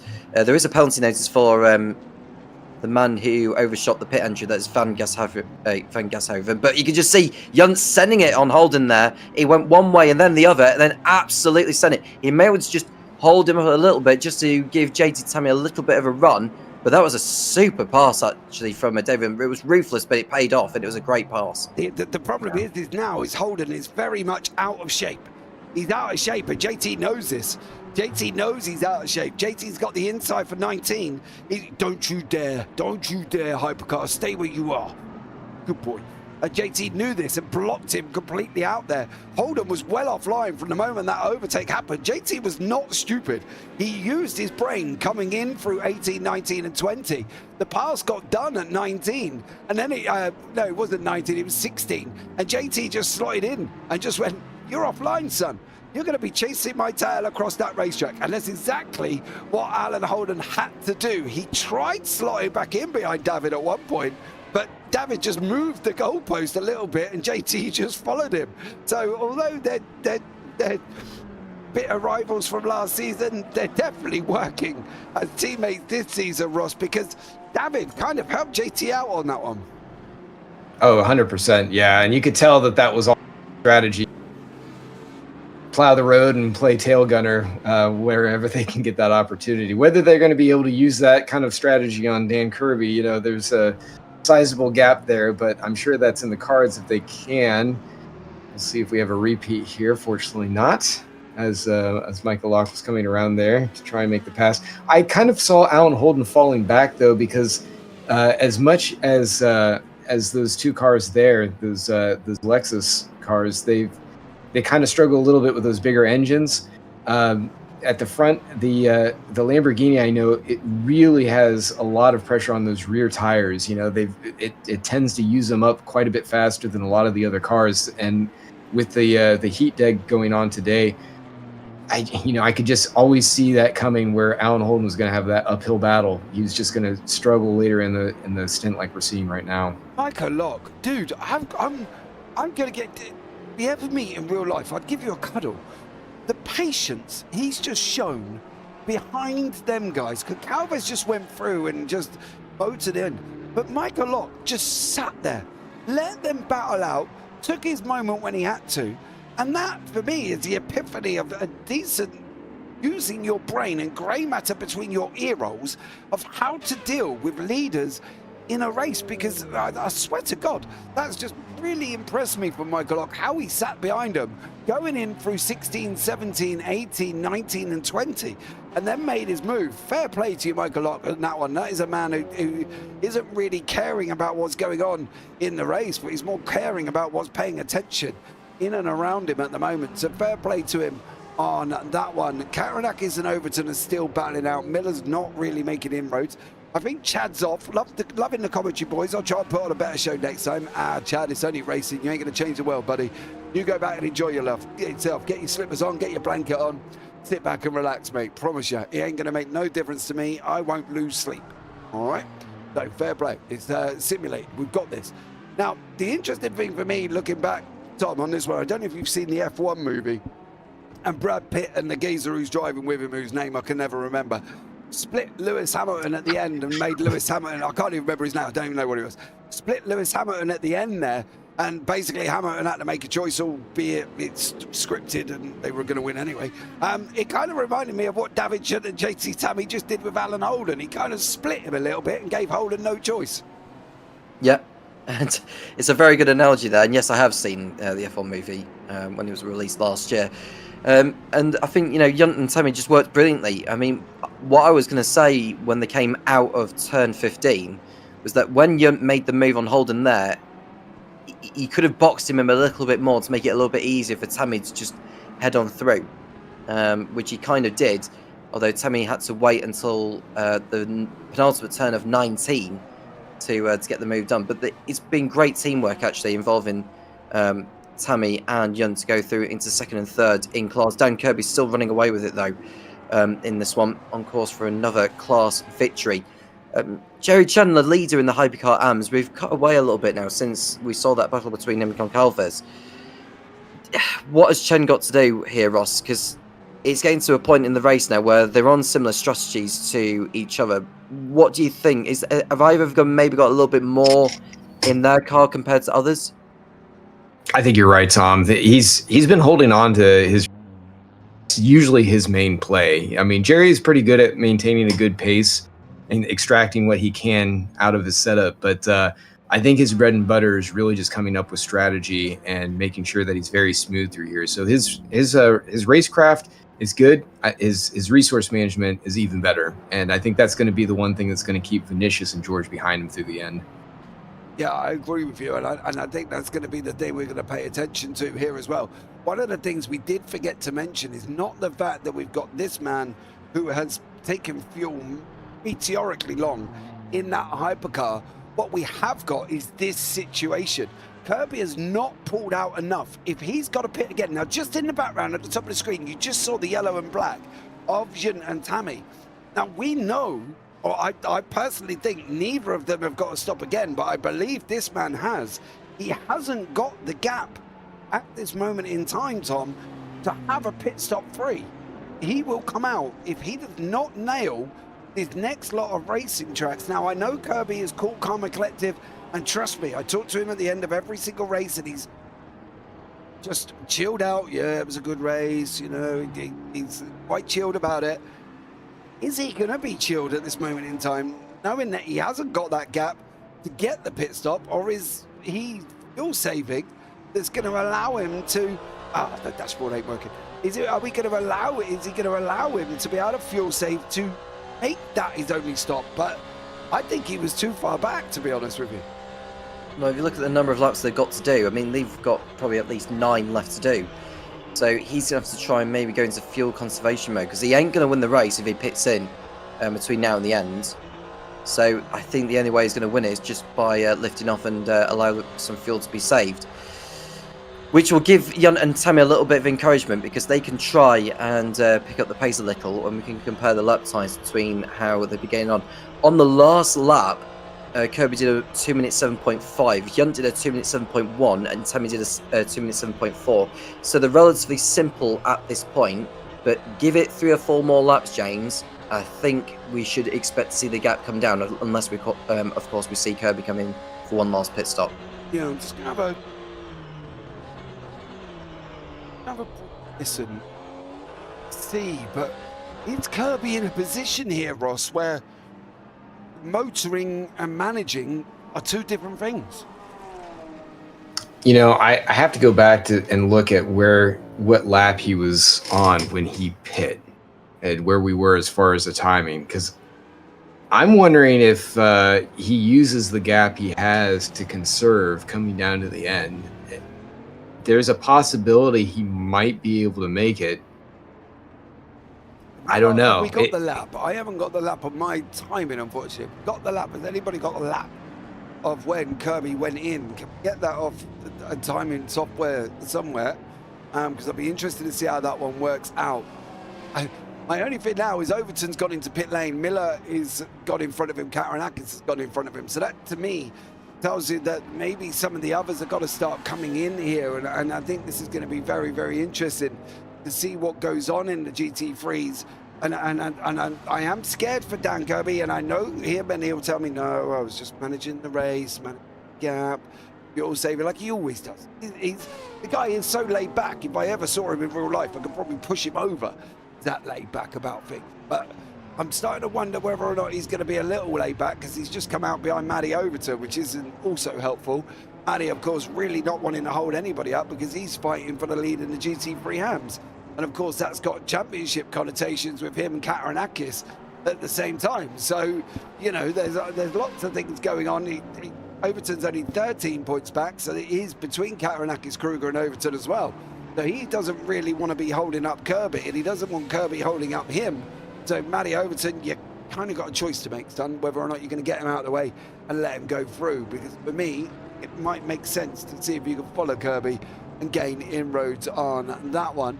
Alan Smith at this moment in time is about 42 seconds back. How far actually back from the leader are you? You're about 89 seconds, which is nearly a lap and just half a lap here for Alan Smith. He stretched it far in the first one, Tom. Can he stretch it to the end, do we think, with 14 minutes to go? Because at this moment in time, none of the hypercars have come in. I don't even think he'll finish any higher than 5th, because if you look at the gaps now between him and Tom Lane, who has only made the one stop, and he's due into the pit lane one more time anyways, Tom. It's just too big of a gap, and the length of time in the pit lane compared to what would it been if it was earlier on in the race is going to be significantly less. So I just cannot see Smith getting down the gap anywhere near enough to put himself in the fray for his first podium finish of the season. As a yellow flag in sector 3, who's been off the circuit, well... Oh no, oh no. Oh no. Mr. Stephen Miller. Oh, brother. He did not want that. He came out, he's still in front of Kataranakis, but that gap has been sliced down to about 7 seconds. Still managed to hold on. Gashoven's been off again. Kataranakis is in pit lane. So again, I'm not going to focus too much on poor old Gashoven's drama. But at this moment in time, Miller is 15 seconds. That's because Kataranakis is pit lane. Kruger's further down the order. Troy Uyan has had another disaster. He's way down in 22nd at this moment in time. The overalls are on the left-hand side. You can see the mixture of pro and AMs. They're in and around each other. Lalonde, Gashoven, Michael Locke are there as well. Breathe in, Steve. Breathe. Oh, God, don't do it again. It's just Jesus Christ. Don't want to see it anymore. I think that's Lalonde right there behind him, but... Oh, yes, you're right.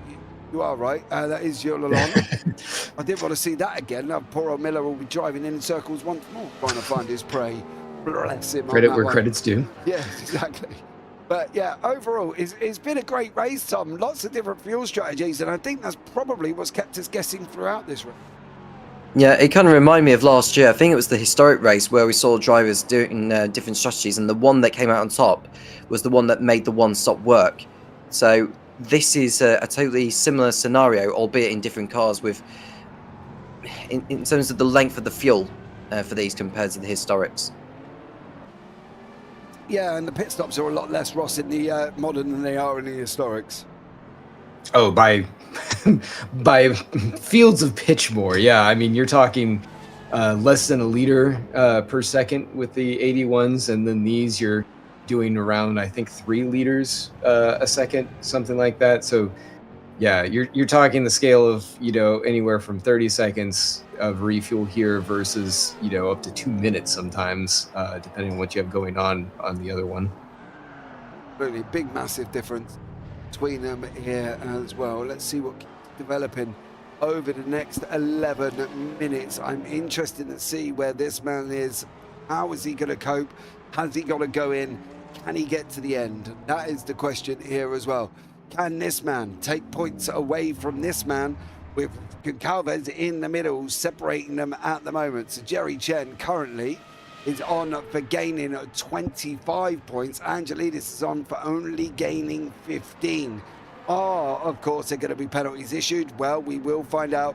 All of the results after the race will be provisional because we don't get official penalties straight away. They will have to take a time to look at it, so there will be changes, I'm sure, as it goes along. One of the man that is definitely sure of getting a penalty, and I think that's unequivocally without evidential evidence is needed, and guilty before you even get to jury, is Mr. Tom Lane after his incident with Stephen Miller. Now, has Axel Laflamme, Tom, done enough to keep ahead of Ben Borman with 10 minutes to go? Can he now recover after his lap 1, turn 1 incident? And will he be able to keep this car on the track to get to the end? He should do, but I'm just thinking about when he's going to pit in, because if he is going to pit in, it's most likely going to be either this lap or the next one. And it's going to be a splash and dash as well for Laflamme. If he has to come in, Does he put new tyres on, Ross? I don't know that you do at this point. I mean, with less than 10 minutes to go, and with Gutierrez, and well, Gutierrez came in, but with the two of them back there, as close as they are, I think you just gotta take what you have to the end. It'd be an amazing recovery drive as well, wouldn't it? After that shambolic start to the race, to see him back at the front with a golden opportunity to win. It's been an amazing one, really, for Axel Laflamme. We thought it may be a little bit erratic on the way through into turn 1. We saw it even before the light went green, how much or how little temperature he had in those tyres, which explains why he had that spin at turn 1. But that's the problem. I think he now managed to get back as well. Gashoven's had more drama.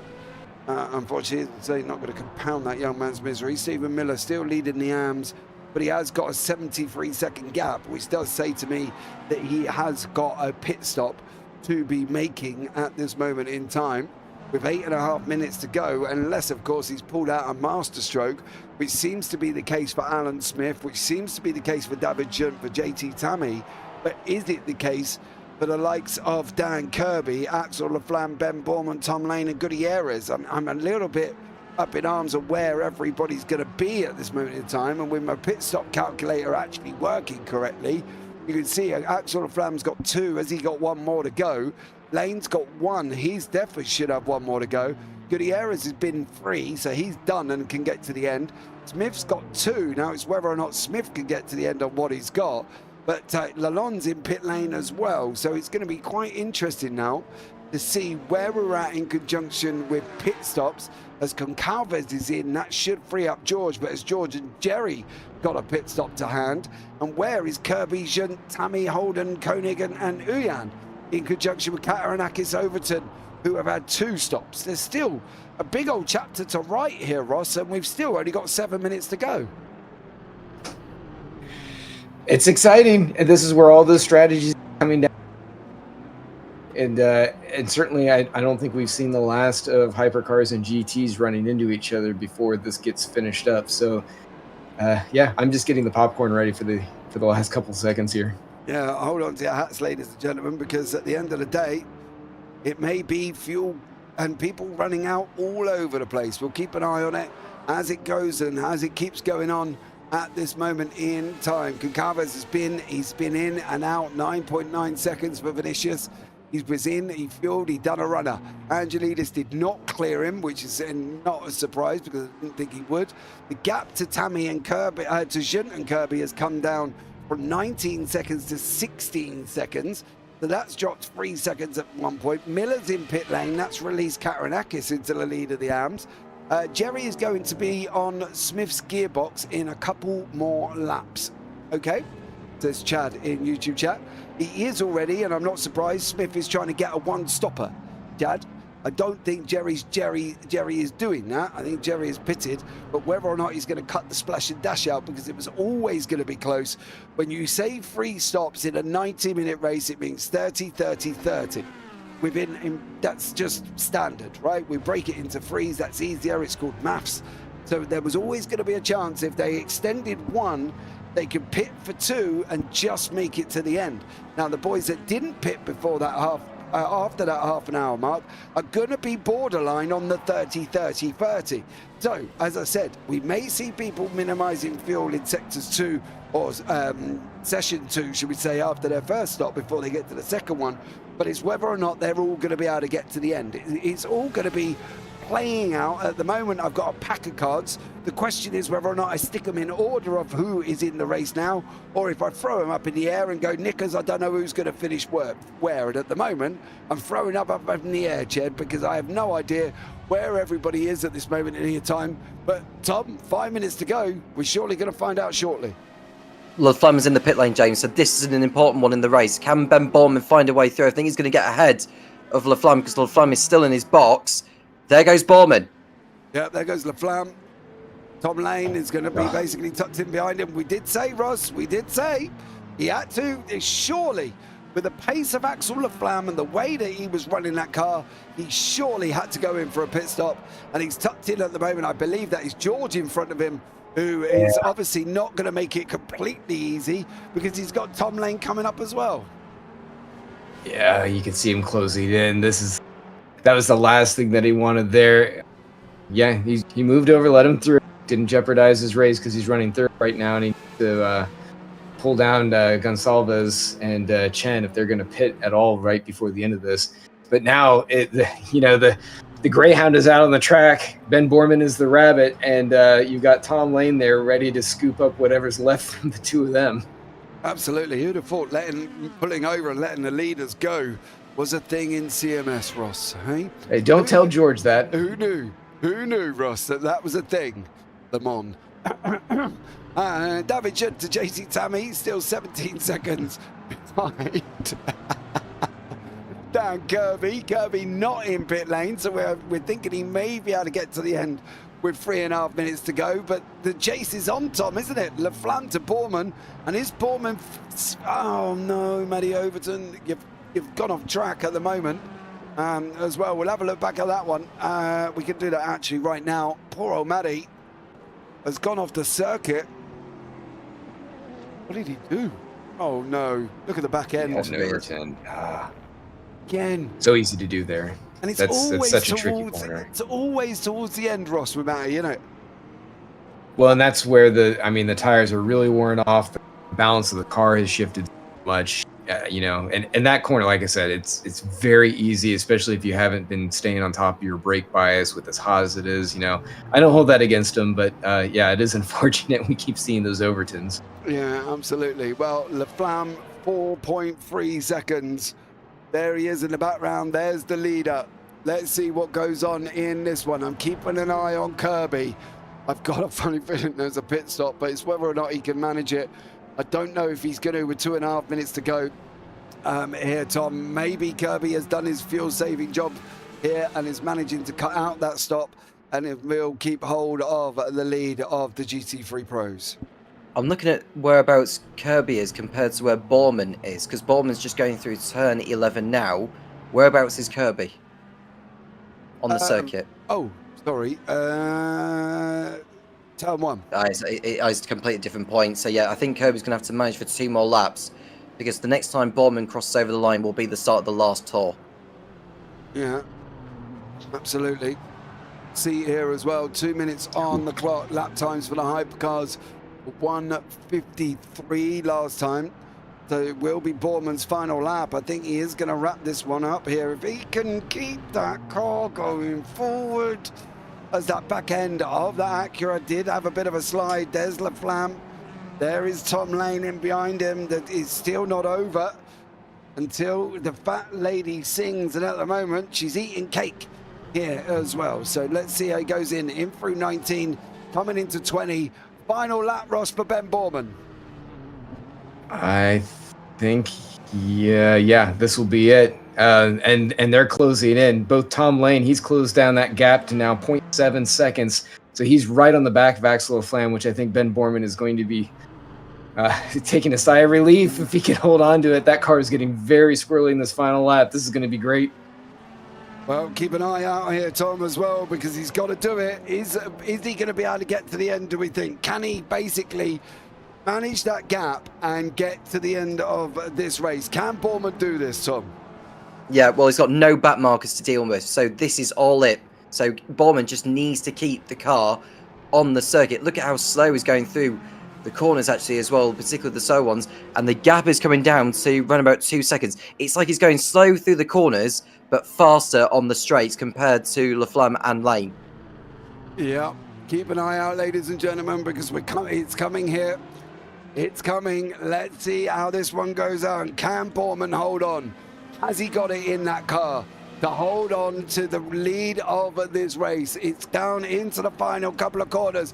Lane's having a go at Axel Laflamme.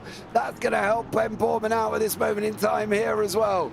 Ben Borman may have just had a reprieve with Axel Laflamme having a go from Tom Lane. It's now hold on to your hats, ladies and gentlemen. There's Laflamme. He was slow. Lane's going to look at trying to get him as well. Borman got not many corners to go. I've got to be honest, we're coming in through 16, in through 17, in through 18. LaFlamme and Lane. LaFlamme and Lane are still going full bore. Alongside. In through 19. Borman still out in front. LaFlamme still holding on. I think his tyres are cooked. Is Lane going to have a go? He is. Final corner. It's going to be Borman. Is it going to be Lane? It looks like it might be Lane. Over the line. It's going to be a run. Oh, I think it was Lane. I think Lane got him. I do think he did get him. Tom Lane got Axel LaFlamme on the final corner. Jerry Chen's going to come over the line. Where is Kirby? He's going to win his class. Paranakis is in behind him. Where are you, Jerry, on the racetrack? You're up there. We'll keep an eye on you. But boy, oh boy, that run to the line. We'll have a look back at that one very in a minute here as well, as we're going to watch the drivers come over the line. But Jerry Chen is going to wrap up the AMS again, taking more points out of George again. Well, penalty saved George last time. I haven't seen Jerry do anything egregious in this time. Leave him alone, son. Come on. Jesus Christ, don't call me a liar at the end.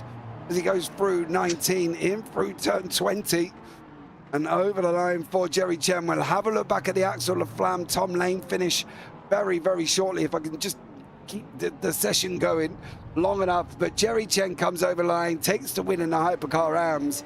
There's Dan Kirby. He's going to take the win in the GT3 Pros again. That's championship done, by the way, I got to point out.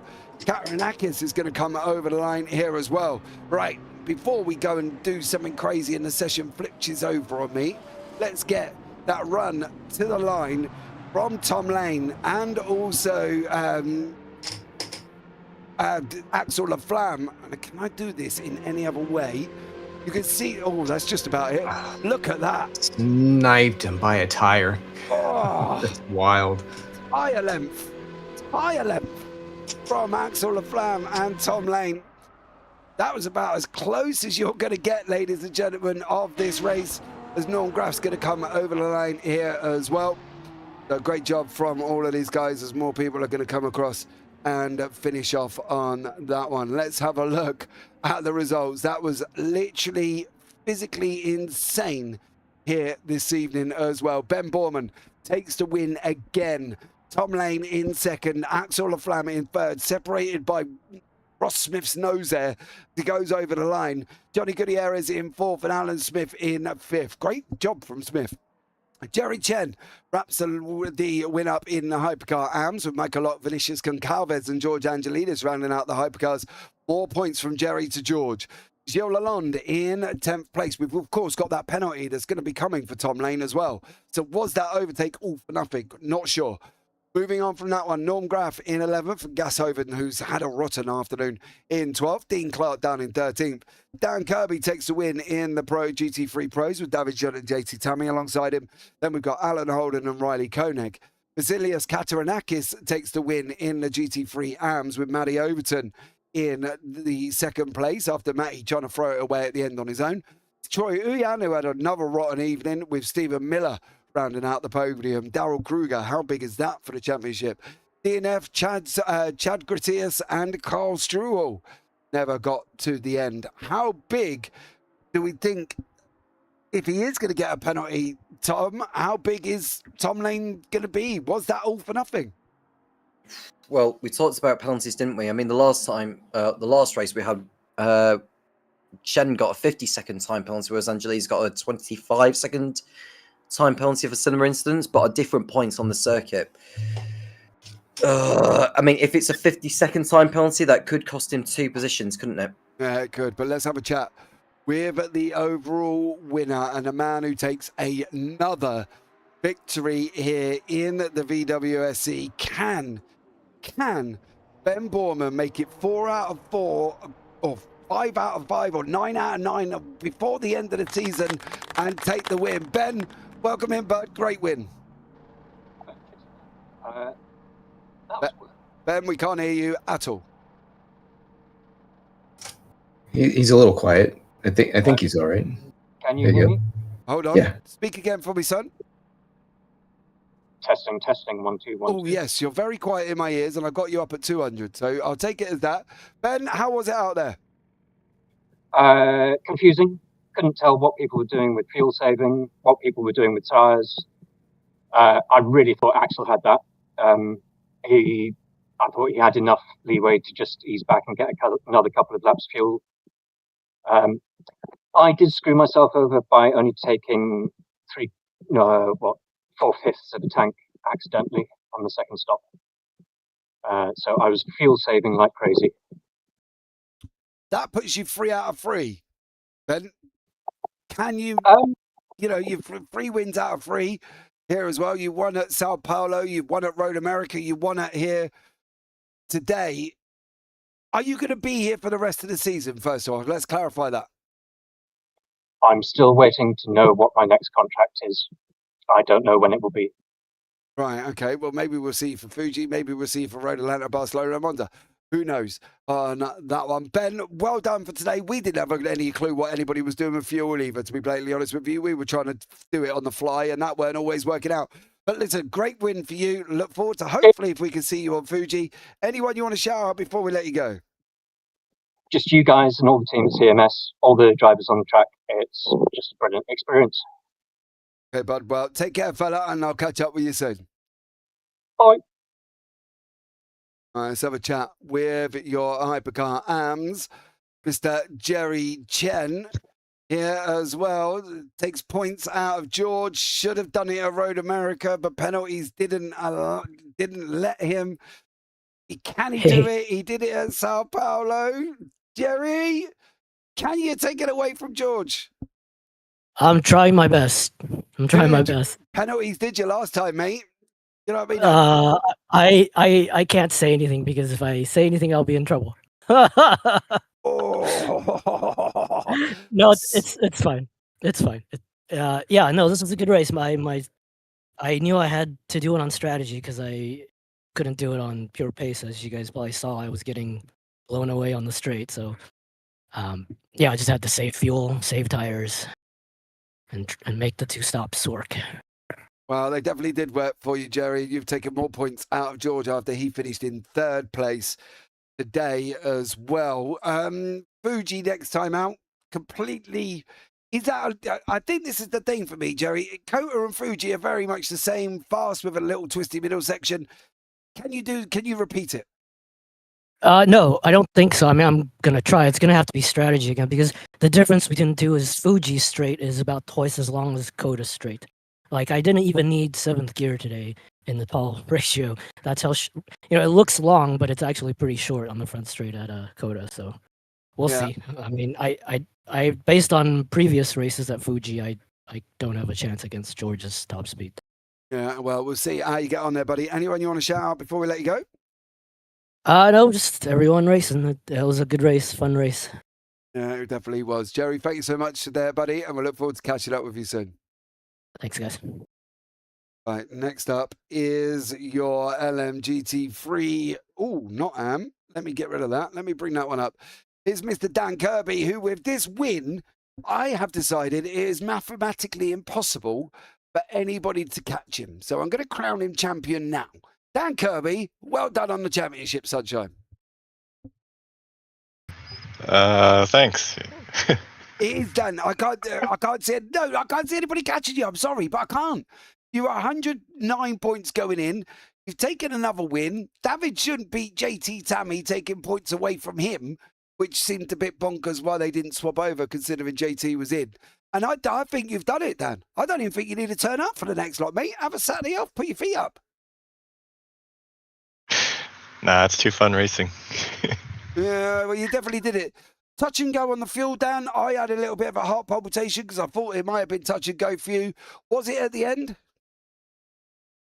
At the end, I did have enough. I think I had enough for almost a full another lap just in case it went an extra. But yeah, it was just have the engine in the safety car mode almost the whole freaking race and lifting and coasting everywhere. It's a huge fuel game this race. Yeah, David and JT definitely played that there. Was there a little bit of panic when you realised that they were only going to one stop it? No, because I think I pit slightly early the first time I think it was 46 minutes left, and they went 2 laps longer. And then I was like a little worried, but I knew that I had a little bit of a gap back to them, so I could kind of back up my pace and save even more to like make sure I could make it to the end. But yeah, luckily I still had the pace to do it. It was close. Oh, it definitely was. It looked very interesting there as well. So well done, Dan, for that one. Anyone you want to shout out before we let you go, bud? Just everyone here for the awesome race. It's super fun. Well, take care, Dan, and we'll catch up with you soon. Alrighty, see you guys. Right, next up on the board is our GT3 AM winner. Now, if I'm correct, I don't think he led throughout the entire race until he took the lead over Matty Overton and Stephen Miller. I think it was just them two all the way through, but he may be able to correct me. Mr. Vasilios Kararakis, welcome in, Sunshine. Hello, James. Yeah, well, I have to correct you that I did take the lead a couple of times. It's just that I lost it by myself at some point. Then Stephen overtook me, and then Matthew as well after that. But yeah, it was a back and forth race for me, back and down, up and down, But that Still doesn't, managed to get the window. yeah, that don't matter, does it? The matter is you going over the line in first place. Miller had his own incidents with Tom Lane, which was quite an amazing sight. Matty Overton spun it again towards the end as well. Although you were consistent, what comes into my head, and I'm not saying that you are, is the turtle and the hare. They went racing off. They had their own dramas. They had their own spin.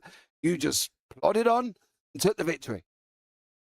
Not really. When Matthew overtook me for the second time, I actually, was planning on trying to go for a one-stop strategy, not stopping again. But then I realized that probably was going to make it, at least myself. And then I was afraid that if I let, the gap extend that much to Matthew, that I would just lose it. But no, it was a fun race overall. It was a pretty fun race. Yeah, it definitely was there as well. And looking forward to seeing how you go. This is going to really mix things up in that championship. I think this is going to be one of the few Vasilios that will come down to the end. And I'm really looking forward to seeing how this goes. First off, we have to ask, are you going to be there for the rest of the races? I should be. I should be for this race unless something happens. Because you never know how life turns out, but I should be there. Okay, Bob. Well, we look forward to seeing you on the racetrack next time out at Fuji. Anyone you want to shout out before we let you go? I want to shout out the organizers, CMS, for holding this race. Obviously, you guys for broadcasting, and SGS for making this all happen. Like this time around, of who I want to shout out, because I'm not feeling that well, to be honest. I think I'm coming down with a cold, but that's the least of my worries now. I'm sending you a virtual hug. Hope you feel better soon. Thank you, James. That's okay. Thank no you. problem, buddy. Take care, mate, and we'll catch up with you soon. See you soon, guys. There you go, ladies and gentlemen. That was Vasilios Kararakis, who's coming down at the end there. Did say he's coming down, unfortunately, with a bit of a cold. So hoping you get well soon, Vasilios, and hoping everything works out for you there as well. But Tom, let's start with you. That was a stunning race. Tom Lane grabbing that position. But do we think he's got a penalty coming? I think he has. Stand by what I said earlier. When you're in a hypercar, you have a massive responsibility to not run into any of the GTs when you're navigating around them. So I stand by the fact that it's going to be a penalty, and quite a hefty one, which will cost him 2 positions at least, which will have, I don't think, too much of an impact on the championship. But if you look at Ben Borman now with that result, because now it's 3 wins in a row, and he didn't take pole, did he? It was Axel Laflamme who took pole earlier. So 25 points would put Ben Borman on 132.5, and Tom Lane, if he jumps, let's say, to 4th position, that would only give him 12 points with it being a 90-minute race here. He'd be on 216. So with 4 races left, it's still a tall order. But if Borman can keep it going, heading into that last race of the season at Monza, I think Lane may be looking over his shoulders a little bit, but I still think Lane's got too much in hand. And the fact that Ben Kesby's not been around for a while,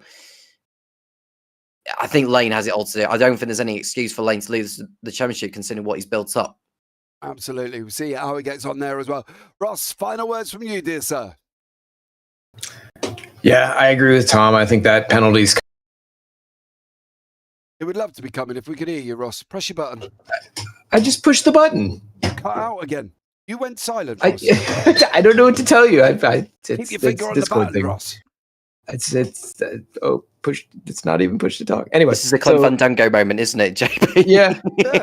Go on then, Ross. I agree with Tom. I think that Tom Lane does have a penalty coming, and despite his best efforts right there at the end, which I mean, as a racer, you have to do everything you can, not even think about what might be happening in the stewards' room. So he did the right thing, put on a great show at the end, and we were all entertained by it. But unfortunately, I think he is going to see that he gets knocked back. I don't think he's going to lose more than back to third place. I don't think he'll have to worry about that. But yeah, overall great racing. I really didn't see too many egregious interactions like you mentioned during the race between interclass struggles. Besides that one that is likely to hurt Tom here in the end.